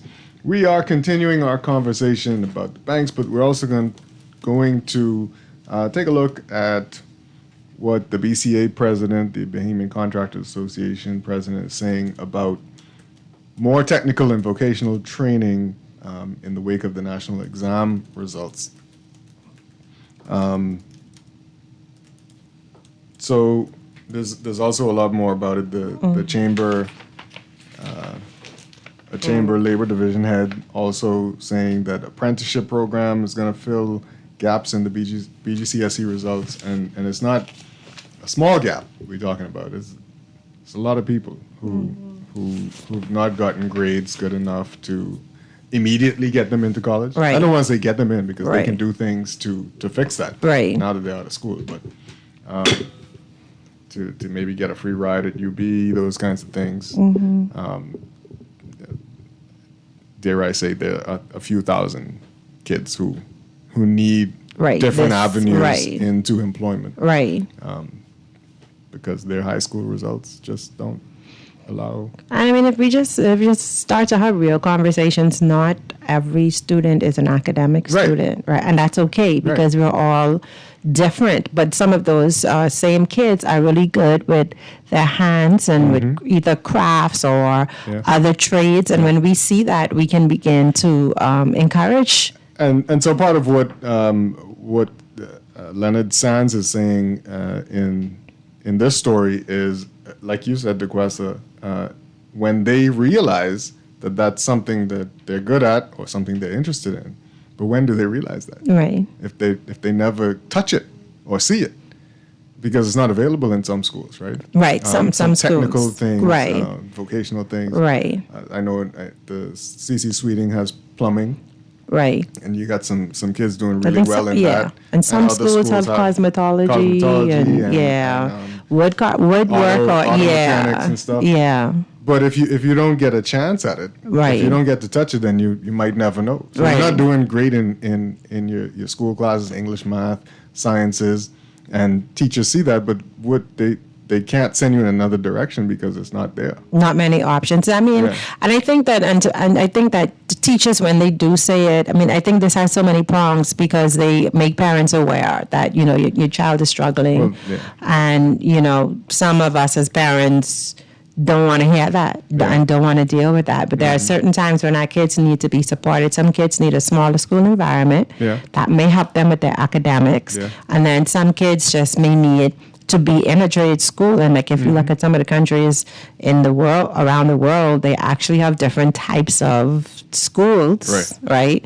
For the kids. So maybe if there were more options and we remove the taboo from some of the trade industries, we would see more people readily jumping. Because listen to me, you know who made money during COVID? Plumbers. So we need to start really helping our kids to find occupations that they would be great at and happy doing without minimizing Absolutely. the value of those careers. And even so, everybody, I think, and I've learned this, should learn a trade. Right. Everybody should understand how to, at least at the very Do lowest something. level, do Right, something. right. You know, As a fix fallback, Yeah, yes. fix a plug in your Yes, house. right. Do a little bit of plumbing Right.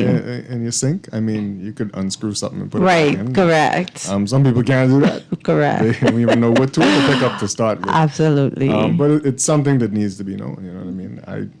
As I've come into husbandhood, you know, I've had to fix many a thing in the Right, house right. that just needs to be repaired. Right? Yeah, I think some of it too, there are some, that's why I say it's just like so many underlying issues. One of the things that my granddaughter's 7. Yes, I'm a Grammy. I'm a nana. Call it right, nana, okay? And some of the things that we've done to help her learn to process is simple things like choosing, we'll pick out maybe 3 outfits and say, okay, well, these are the choices. Which one would you like to go with? And she would go through the process of why she want to wear this one versus that one. So, Right. you know, it helps with like thinking and processing skills, you know, and like, okay, well, these are the options for dinner. Let's talk through, like, you know, just getting them involved, having those conversations, helping them to learn processing skills. But just, and then to be real, sometimes when you are a single mom, you have so much pressure, you're just making all the decisions because you got to get out the door. You got to, you know, so that's why I don't think that there's no one layer to this. This is multi-layer because some kids do have the academic capacity and may not be supported, right? And not faulting, or it's just the way it is. It's not a judgment on anyone. It's not a fault on anyone. It's that's just the way that it is. Yeah, absolutely. And so I think giving them the opportunity at an early age to explore some of the trades and explore some of the creative things, and to be okay with entrepreneurship as a way of making a living, absolutely. would make it easier. Yeah, and so what Leonard is saying here is when you look at the construction industry, which is big here. If you're looking for a professional to do certain things, you're going to go on these job sites and you're going to find Peruvians, Jamaicans, people who have had to come in on work permits, doing jobs that he says Bahamians should be doing, and can do, but don't have the skill to do, have not been trained to do. You know, and he told me yesterday. He said, I could put these people out on a job site in 6 months. I could train them, get them to a certain level of proficiency, and put them on a job site in 6 months. And they could be making money. Right. You know, but again, you have to lead them from early. And he's saying early high school days. Let's start these programs in the high schools. Pull the people who you see may not be doing well in, again, math, science, and all those things, and may not even be interested. Right. And see if they have an interest in this. And that would help them overall, too, with their esteem and, you know, understanding that they could grow up into adulthood and have something productive to do. So I totally agree with him. Absolutely. And then so you have a skilled workforce, Right. and you have less people out on the street causing trouble or doing what they do. Correct. They could make legitimate money. Let's take this call coming in. Yeah. Good morning, caller. Welcome to Morning Blend Business. Good morning, Chester. Good morning. Professor, how are you? Morning, good morning. you hear us call your name. Absolutely. This is Leonard Sons, president of the Payment Contract Association. And I just wanted to really continue this conversation in the public, so the public understands the issue, if I can, for 2 minutes. Yeah. So what I kind of mentioned to you, Chester, in short, is simply this. 40 years ago, my father's generation was trained in the Bahamas to be a carpenter. That was 40 years ago. We no longer have that generation alive and practicing. So now let's go to my generation. So I learned from my father. And if I stayed in construction, in carpentry, I could pass it down. However, I took the route. I went to college. I became project manager. This is my space. So all those persons who had the training and who died and didn't pass it down, the new entrance into the space is what I'm telling you for our country. Didn't get technical training and vocational training to know what my father knows. So the new mason that you're getting on your house, Tequesa, don't know masonry enough as my father did 40 years ago. Mm-hmm. The persons who just arriving to this country, I don't want to pick on anyone, wherever they learned it, that's the educational level of how to lay blocks or how to install a door, whatever that is, that's all they came with as well. So what I'm saying to the public too, is there's an entirely watered down construction trades person that's dominating the entire workspace that the customer is having to have to deal with because no one's training anyone in construction. It's passed down vocational training. That's what built this country for 50 plus now 1 year ago, passed down vocational. The challenge we have now is though, we have so much demand for that vocational skill and no training. The contractor has to make a decision. I got a $2 million project to build this house in Lightfoot or Oakwood or wherever, and I need it built in 9 months.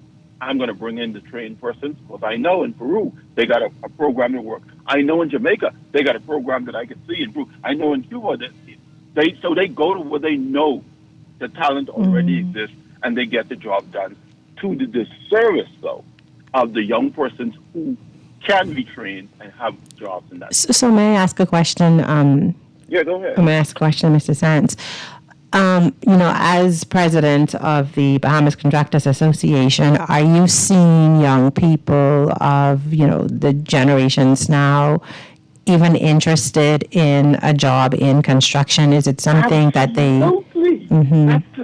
I told Chester yesterday, more than 45% of the persons in construction at the entry level are direct out of high school or under 20 years old. Mm-hmm. So in fact, that's one of the only places they can get hired because they have absolutely no skill. They graduate in high school, they got one BGCSE and, maybe another one. But who else are they going to hire? So they come into the space. Unfortunately, though, companies are on a contract where they have to get a result. They don't have the time to dial back and train. So imagine this. You got a young guy who's very young. He's eager. No one's training him. What does he do? What does he do? So he's going to work there as a laborer for 5, 6, 7, maybe 10 years. I know guys 45, he's just a laborer. Right. He never got additional training. You know why? 2 things.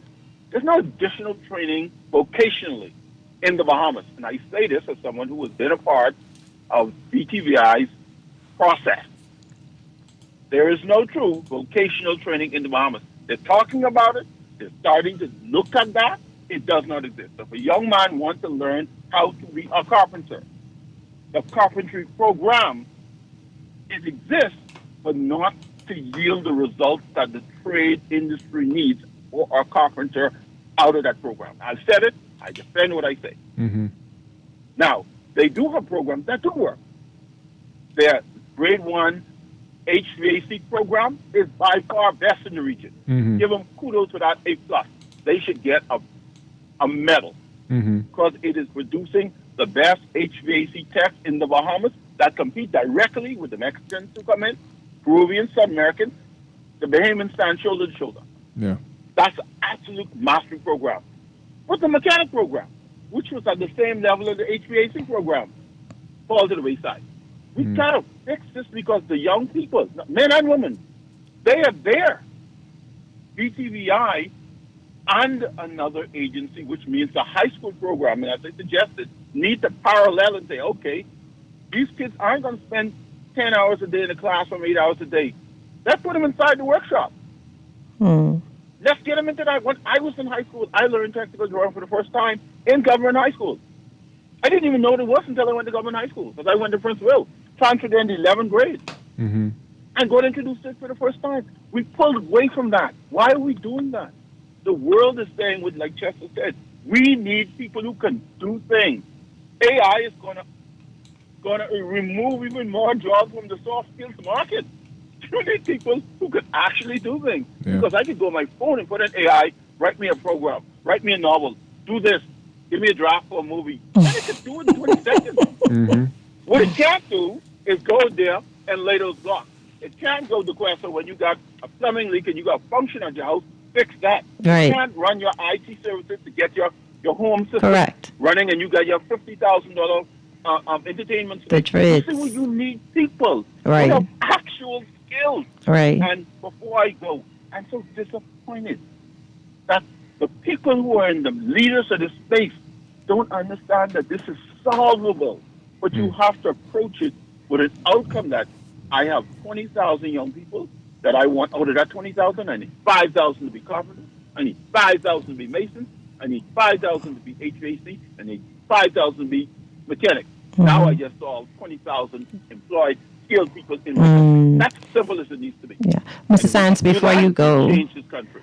before you go, Mr. Sands, how plausible or probable is it for the association to say, listen, I'm not going to wait. We are going to get the licenses that are required to operate a trade school and have skilled and experienced contractors come in, teach these courses, certify the people. It's not as simple as it sounds, I know, but is that a thought or?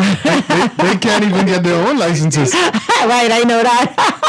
It is a thought. It's something that we desire to do. Unfortunately, the number one challenge is most things come under the ambit and control of the Ministry of Education and Training. Okay. So you have to have the resources if you decide you want to go Right, that route. right. To then say, okay, we want to do the same thing that BTVI is doing. That's what we want to do. And then they have to give you permission to compete with the state-run BTVI. All I'm saying is that's one approach. My suggestion, however, is let's create a real school of construction. I love BTVI. I think it does what it needs to do.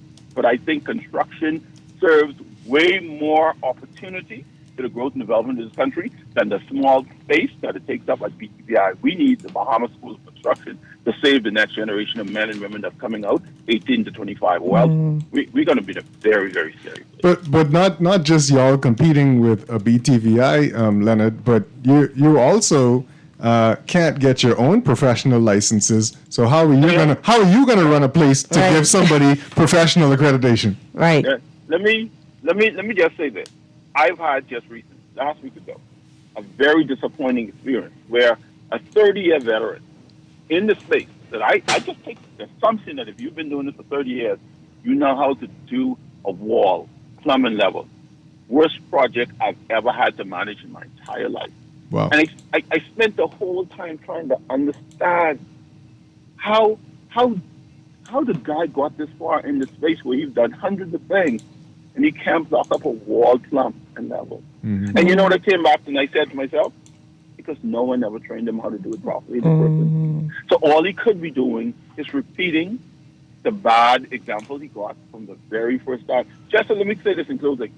The way you tie your shoe today is the way your mother or father taught you when you was a baby. If someone came today and tied your shoe the most inefficient way in the world, guess what? You wouldn't have known that because the person who told you, who showed you to do it, you've been doing it. And we have so many craftsmen doing terrible work out there, but that's the only education they ever got in construction. And the public is suffering gravely for it. That's what pains me. The public are paying a heavy price out of their pocket for terrible work in construction. It's disappointing. Thank you.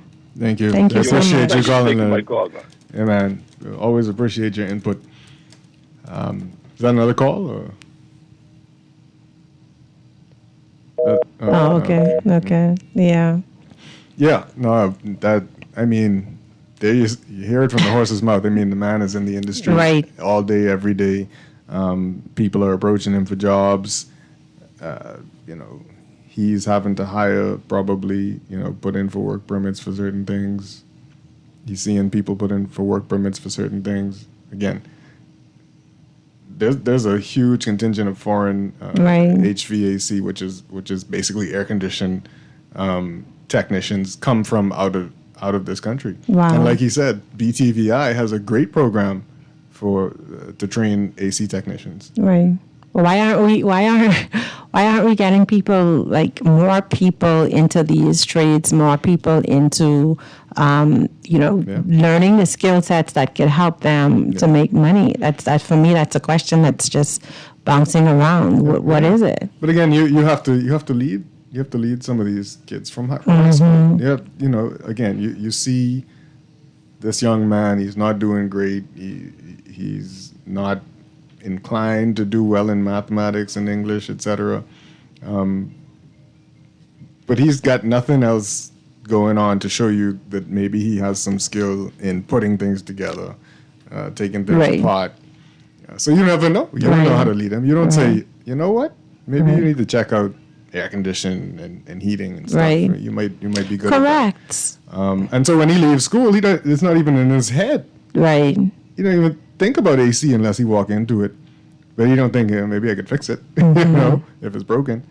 So And they make a ton of money. Yeah. They service air conditions. They install air conditions. My AC tech, when he was supposed to come in last summer to put in a split unit, he was like, "Oh, I can't get to you for like 2-3 weeks." Right. He was busy. For real, the guy that had to repair the same situation is going to take me 3 or 4 days before, because I have all these things scheduled. And so those are, opportunities to make income, but also opportunities to feel purposeful and that you're providing a valuable service to Absolutely. people who are going to be grateful. Right, but who's telling them that? Who's saying, take this route? Do not leave high school. You're doing terribly in your classes. Do not leave high school without a plan to go do something. Right. No, who's telling them that? Their parents. A lot of their parents ain't telling them that. I don't know. they telling them, boy, you better go find a job. You see how you ain't do nothing in school. Right. And who helped them do nothing in school? The same person who telling them, you see how you ain't do nothing in school? I don't mean to You see how you ain't do nothing? You see how you ain't do nothing in their life? I mean to laugh, but I also want to speak to the mindset of our people, though, because certain jobs they feel are too hard, or certain jobs they feel are beneath them. Right? There is this entitlement attitude. I'm not even apologizing for speaking to it. We are allowing other nationalities to come in and to dominate fields that we have the capacity to, with the sun too hot. Yeah. I can't cut grass because the sun too hot. I can't be out there putting no blocks, building up no blocks. I can't be working in the sun, blah, blah, blah, blah.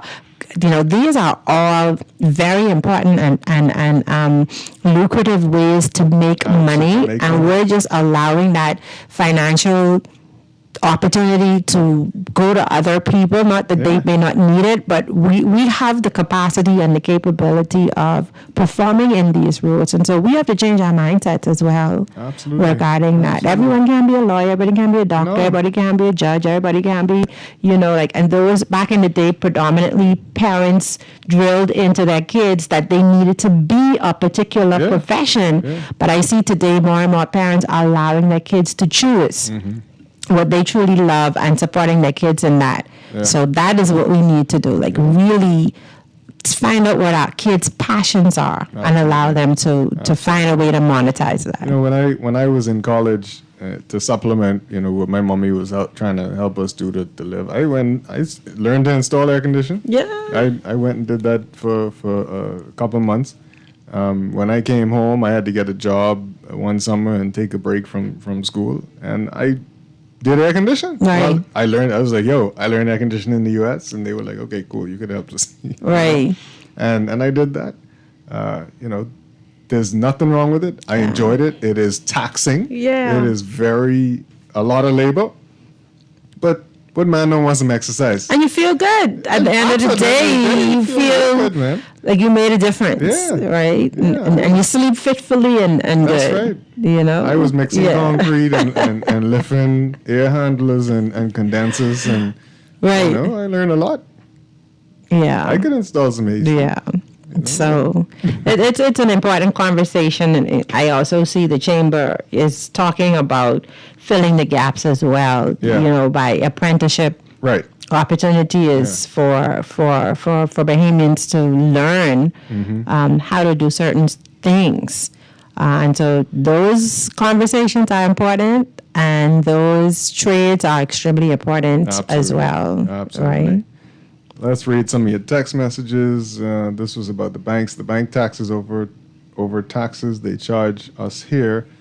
They tried it in the U.S. Biden called it junk taxes. Banks was forced to cancel most of those taxes. Yes, please do it here.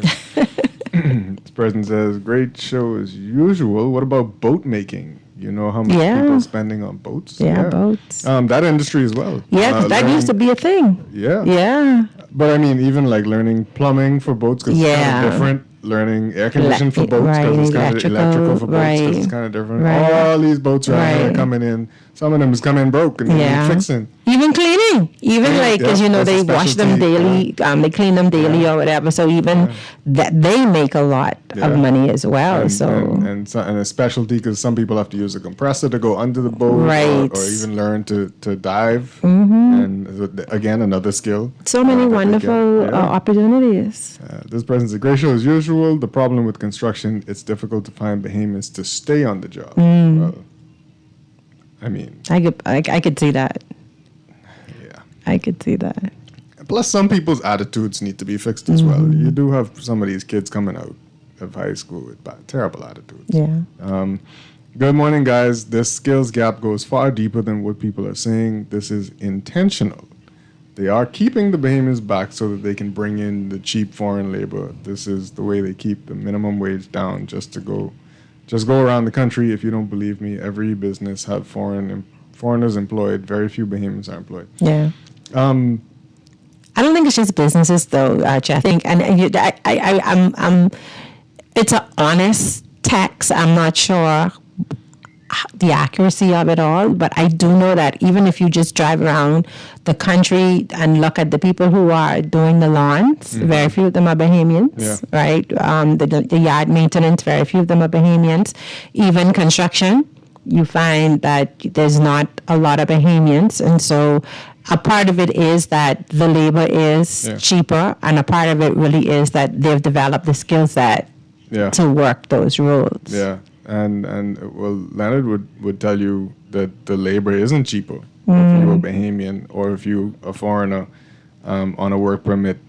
They're not going to take a certain type of job for less than this amount per day. Right. They're not going to do it. Yeah, but I do know that there are some, and if we just have a real conversation, that hire illegal immigrants. Right? So they would... They are more vulnerable because they can't demand a certain salary, so the labor would be cheaper in those instances. Yeah. But, interesting. But even when you look at banks, offshore banks, etc., who bring they bring in people, them. I'm always like, okay, if you could find the labor here. Right. Why would you ever pay for a work permit? Yeah. Because they ain't cheap. No, they. But anyway, I haven't figured the math out there because I think it's because they want to protect their interests. They want to have their person in the end to oversee, watch, or whatever. Yeah. But I thought that those work permits came at a caveat that this person would be here for X amount of years, and they would train a Bahamian to eventually step into those roles or whatever. Yeah. Right. So that's actually what is supposed to. Right, that's what's supposed to happen. Yeah, okay. Let's take this call. Good morning, caller. Welcome to Morning Blend Business. You there? Good morning. Good morning. Chester. And good morning to Mr. Quest. Yes, Tukwasa. Uh-oh. Are you there? What happened there? All right. Call us he calls back. Mm-hmm. Let's just read this text message. Good morning. More people are not getting the correct training because, as Belinda Wilson said yesterday, the criteria to enter BTVI was changed to almost a junior level college. So these people couldn't enter college now. Can't. No, I don't think that's accurate. Oh. I think it's easier now to get into BTVI, and you can go for free. Let me see. I think so. This person says, good morning again. We need to not only push trades toward the non-performing students, there are top-performing students who have interest, in the same trades, for true, but are encouraged to go into the more academic areas. We true. need to not create a stigma towards the trades, but encourage all of our kids to follow their passion. Mm-hmm. At the end of the day, it is a very rewarding market, and it encourages entrepreneurship. Absolutely. Absolutely correct. Mm-hmm. Right.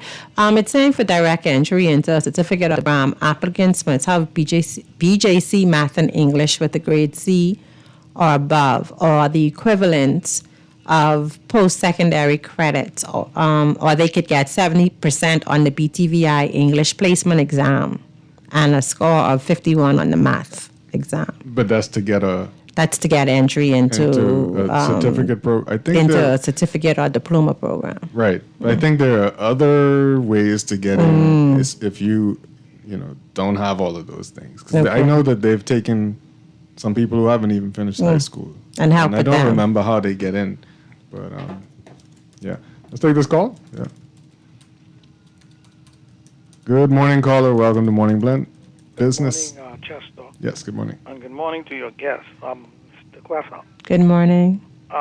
This training thing comes from basically, like they say, your parents teaching you to tie your shoe, right? Simeon Hall has a commercial where he said he dropped out of school at a very young age and started working for Mark Albine construction, right? Mm-hmm. I have a similar confession. When we were in primary school, growing up in Yellow Elder and playing around at an Air Valley Field and Blue Hill Golf Course. Y'all know where Blue Hill Golf Course is? Yes. No. the 9-hole course? Yeah. Where is it? Right by the sports the center. Softball field. Okay, the softball field. Okay. Yeah, the Kwasa, you wouldn't know that because your mummy and I worked at Britannia on the front desk. Oh, okay. Jenny. You're right. That's my mom. Henry did. She thought she was my mummy when I. That's all. Yeah, when I came out of high school. Well, growing up as a child in Yellow Elder, we learned to be on the golf course from 4 years old in 1968, and we roamed around. It was free to roam everywhere. We learned to build little, what was it? We call it little tent, or we get the woods from some of the homes or the whatever, and in the bush, Michael Pindar and I, we grew up with our single parents' mothers and our older brothers. Let me just say, from in primary school, like our older brothers would, doing carpentries or whatever in the school. The first thing I remember was one of my older brothers. They taught him how to build a little piggy bank, right? And a piggy bank, it was shaped like a house. Mm-hmm. It was so fascinating to me. Then next thing you know, I know he built a guitar, shaped like a guitar and everything, different strings. The fishing lines, well, the thickness of the line give you a different tone. And all of that was what was done. And we were, like I said, in primary school. He was a little older. I think he was in junior. I'm asking my person or whatever. So you learn from that. But my story is that when we were in the 5th grade, at 9 years old, working on Blue Hill Golf Course, weeding the golf course from Mr. Halbert for $1 a day in the summer now. In the summer, they talk about the heat. We $1 a day, $6, so we half day on Saturday. And from there, I called my uncle, who was a driver for the owners of Bahamian Lumber, which is FYP now on Wolf Road, right? Mm-hmm. Hello. Mm-hmm. We're listening. And I called my cousin, his daddy, George Petty. His daddy, he was named after his dad too. And he used to pick up the Haitians, pick up the maids for the owners, the Aldridge family, them and go take them in the mornings and pick them up and take their children to school at where is it, the private school out east, St. Andrews. And I called my cousin. I said, "Hey, how much does Uncle pay you?" He said, "Uncle's paying $15." He said, "Daddy's paying $15." I said, "Tell Uncle I need a job." So he said, "Okay, be ready for whatever." And he come and picked me up, and then I start realizing that he coming in Yellow, coming from out of Golden Gate to pick me up. I start in the mornings. I start walking, meet him to the corner sometimes. I used to have to walk from Yellow. This is in the summertime, and I walk from there to Bohemian Lumber and would be to work for 7:30 in the mornings. Wow. You see, and we did that. That was when I was in the 5th grade, and going in the 6th grade, summertime, I learned to fix bicycle. So when it came the time for the Christmas, going into the Christmas holidays, can't wait to get out of class. They give us a whole week when they're marking the grades for the Christmas break. I'd take off and leave school and go, and I start fixing bicycle swings, merry-go-round, putting them, assemble them in the back, and Bohemian Lumber in the back warehouse there, so they could put them on the shelf for people to buy them for toys for their kids, in the store for the Christmas holiday. And I would do that 1 week before school closed when everybody partying, and then I come back. We have the little class party that day or whatever, and then get our grades, and all through the Christmas holiday, and like say going into January. And would you believe that when we started SEMA first in 1975, I was at the point where I was basically buying most of my school uniform and stuff. Buy what type of pants you want, because you don't want to wear no Sweetwater. But Sweetwater pants stuff. Huh? Yeah. You don't want to wear no Sweetwater. You want to wear some Pro-Cats or the cloth Chuck Taylor Converse was the thing back then. Or Avanti Pros, whatever. And you only get to pick out these name brand things because they go buy them for you. You go wear Sweetwater to school. That's right. And that's how it was in 1975. Yeah, like I it's said, different now.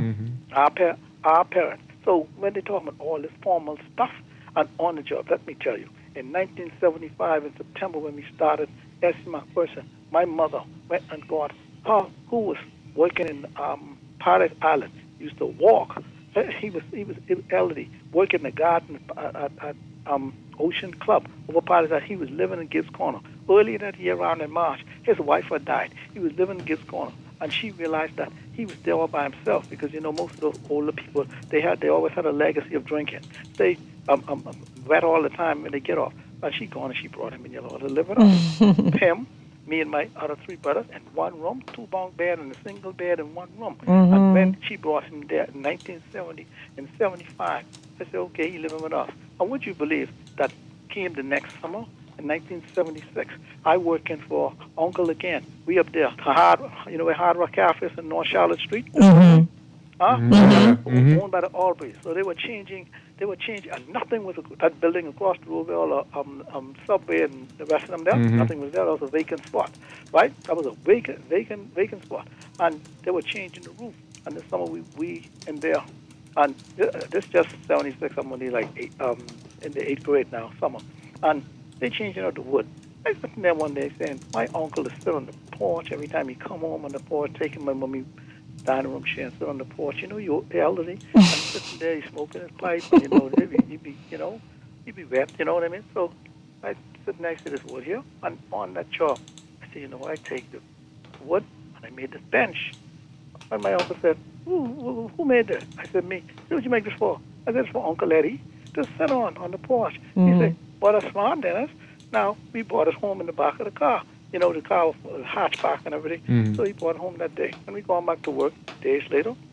You know what I ended up making after that? A wooden launch chair for him. You good with your hands. Yeah, you good with your hands. 1x4. A wooden launch chair. Everybody would be so fascinated. I was only in the 8th? Only in the 8th grade. Wow. Now, these are the skills. People talking about all this formal thing and everything. Okay, let me tell you something. Everybody who has skills. When you got an uncle, you got a big brother, they go on a construction job, you go and you help. You learn the trade. Yeah. Right? The doctors. You have to want to. The doctors come and get them. They learn to fix them. They right up there on East Street by the John Patricia corner. Who could fix all the scope in your who could fix starters and Yeah, all they the learn electrical because stuff. someone teach them. Yeah. You know what I'm talking about, Justin? No, I don't know what you mean, but We young, yeah. Corner right there.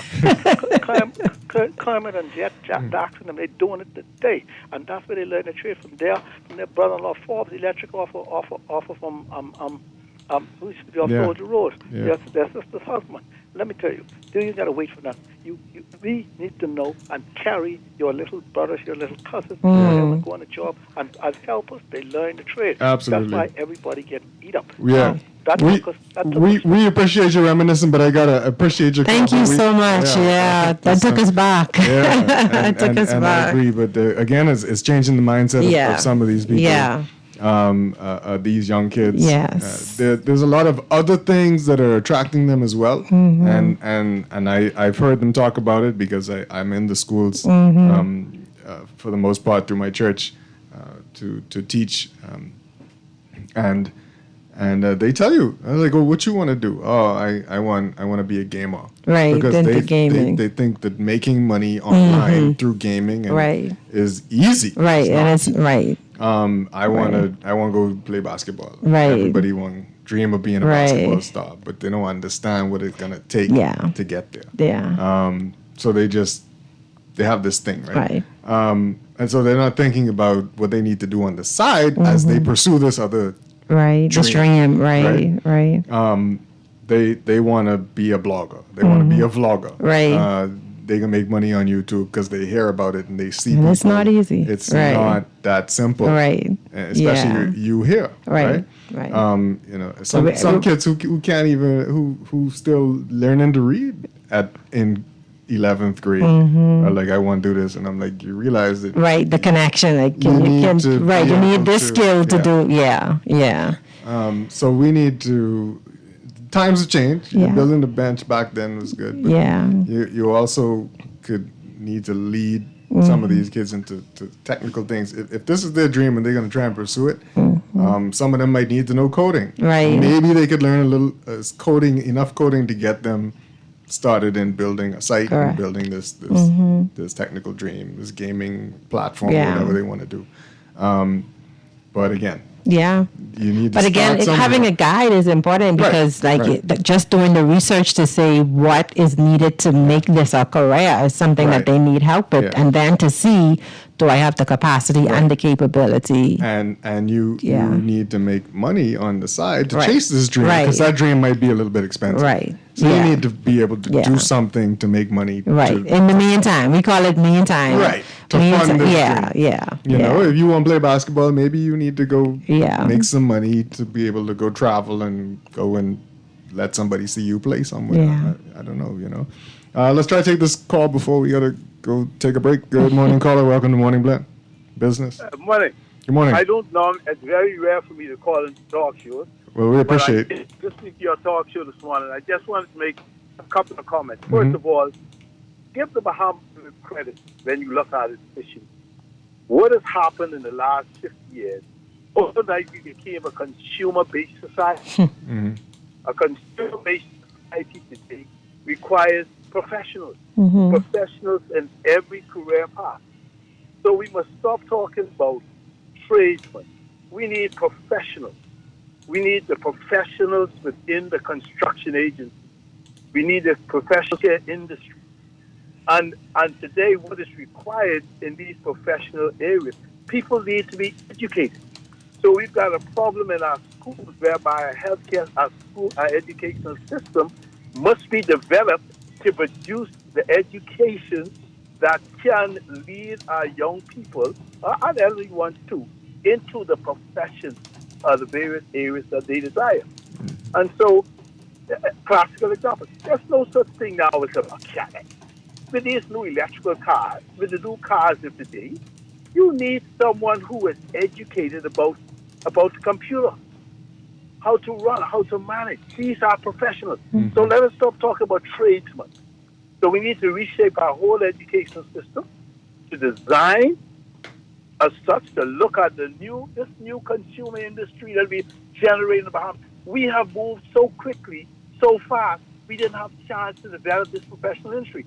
I'm in medicine, so I can tell you that. So what we did, we targeted doctors. We got doctors. We got doctors. So what do we have 50 years ago? We got a whole cadre Yep. positions of all the specialties, but we've got no allied health professionals. We do not have the laboratory technicians. We do not have the X-ray technicians. We do not have the social, the physiotherapy. We did not develop the accompanying special industry that we require in healthcare. That is replicated in every area in the country. Yep. Yeah. Yep. So this requires. So you know, I listen when I you know, that along with this, and sometimes I listen to Gavin. He makes a lot of sense a lot of time, and this is one of them. When we look at the rapid progress of digitalization, that's the same what we're talking about professional development. It happens so rapidly, we've gotten left behind. So when the big businesses come in from North America or Europe, whatever they have, they can't find the professionals in order to run that business. So they got to bring them from outside. A simple thing like running, like building a hotel with all the new amenities that we need. We need a different level of air conditioning, man. We need a different level. In fact, we now looking at it where you will soon be able to build a damn house without needing any workers at all. The whole thing will be programmed through AI. Yeah. So this is the level we are at. So we need to elevate the game in our education system. We need to go into the schools and talk about career development and what's available. And I would just simply say this.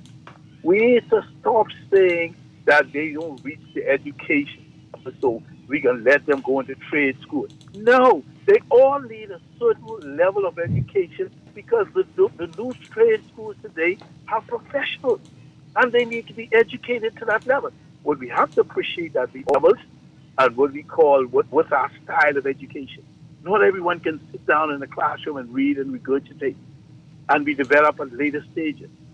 And so I simply say this: I'm a physician, I'm a specialist, but I told my son, listen, that is not the path for you. What did he end up doing? He's a biomedical engineer.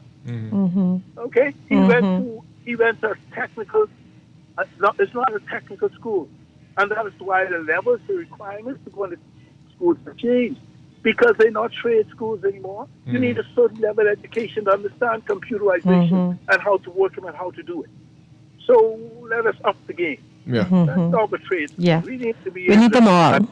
Education system. Absolutely. We need to be able to look at the different levels of what we require to teach all of our students, so that no one gets left behind, and we must be able to get appropriately in the jobs that are available, in the new jobs, and how would they become professionals in this Bahamas, and then they can take over. Yeah. Thank you so much Thank for the you. call. Appreciate that. Thank you. Okay. Yeah, let's take a break and come back to wrap up the show. Calling all young champions, supportive sidekicks, and wise mentors. Are you ready to unleash your back-to-school superpowers? Fly into John Bull Business Center, gear up, and enjoy a super 20% off all school supplies and 10% off on teaching aids. And that's not all. With every purchase now through September 7th, enter to win a $3,000 shopping spree. Zoom in to John Bull Business Center today and gear up like a true super student. Earning zero interest on your savings at the bank? With as little as $100, you can start earning interest on your money while you're sleeping, eating, or standing in line at the bank with the CFAL Savings Express Plan. Ready to invest? Start by putting $1,000 into our mutual funds and earn interest there too. Because at CFAL, your interest is our interest. Visit CFAL.com to start now. CFAL, growing wealth for future generations of Bahamians. All those loans I had were so overwhelming. Fidelity's debt consolidation loan combined all my loan payments into one easy payment with a built-in savings plan that pays me unbeatable interest. It's time to make that move to Fidelity. Call 356-7764. Fidelity, we're good for you. Back to school is around the corner. Move to the top of the class with this amazing Scotiabank Back to School credit card offer. You could win your share of prize money valuing $10,000 when you spend $150 or more on any Scotiabank credit card to purchase books, uniforms, technology items, or other academic items. 10 lucky customers will each win $2,000 in cash back towards their purchases. Promotion runs July 12th through September 30th, 2024. Drawing date is Friday, October 11th, 2024.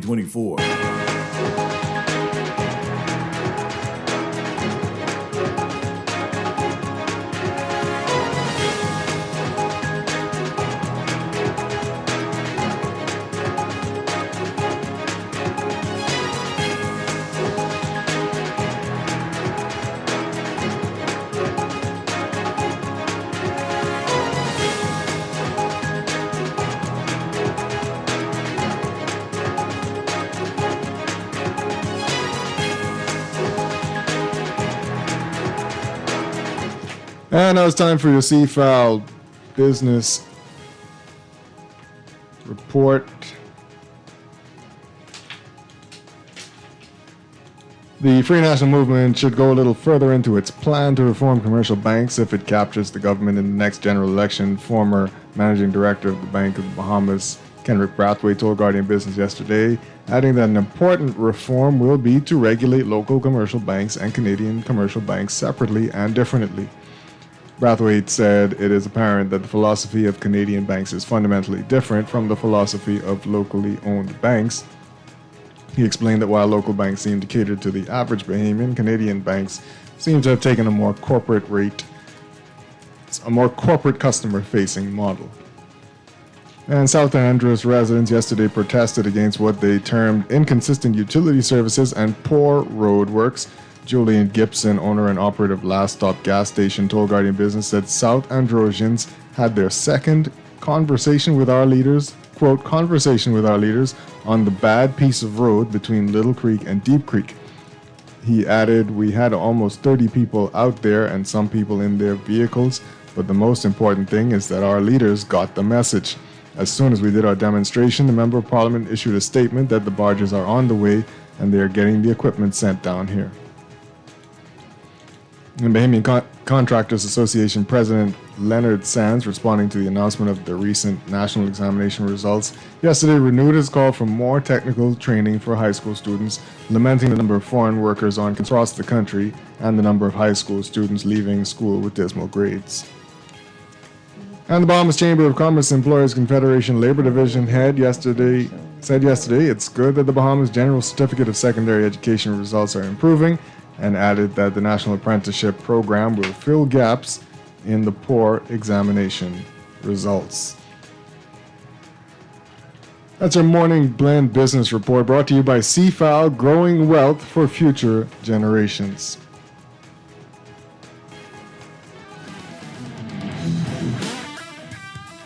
And DeQuesta, thank you so much for joining me. That is our show for the morning. Thank you. Thank you. I had a great time. Wishing you a wonderful Tuesday, and same to our listening audience. Absolutely. Thank you for listening. Thank you for contributing.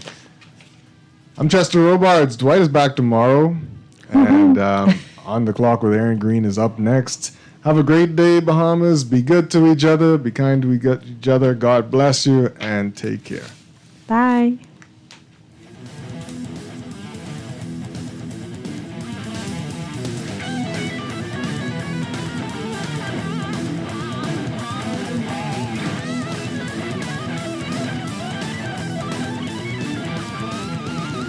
This is Guardian Radio 96.9 FM, Nassau, Bahamas.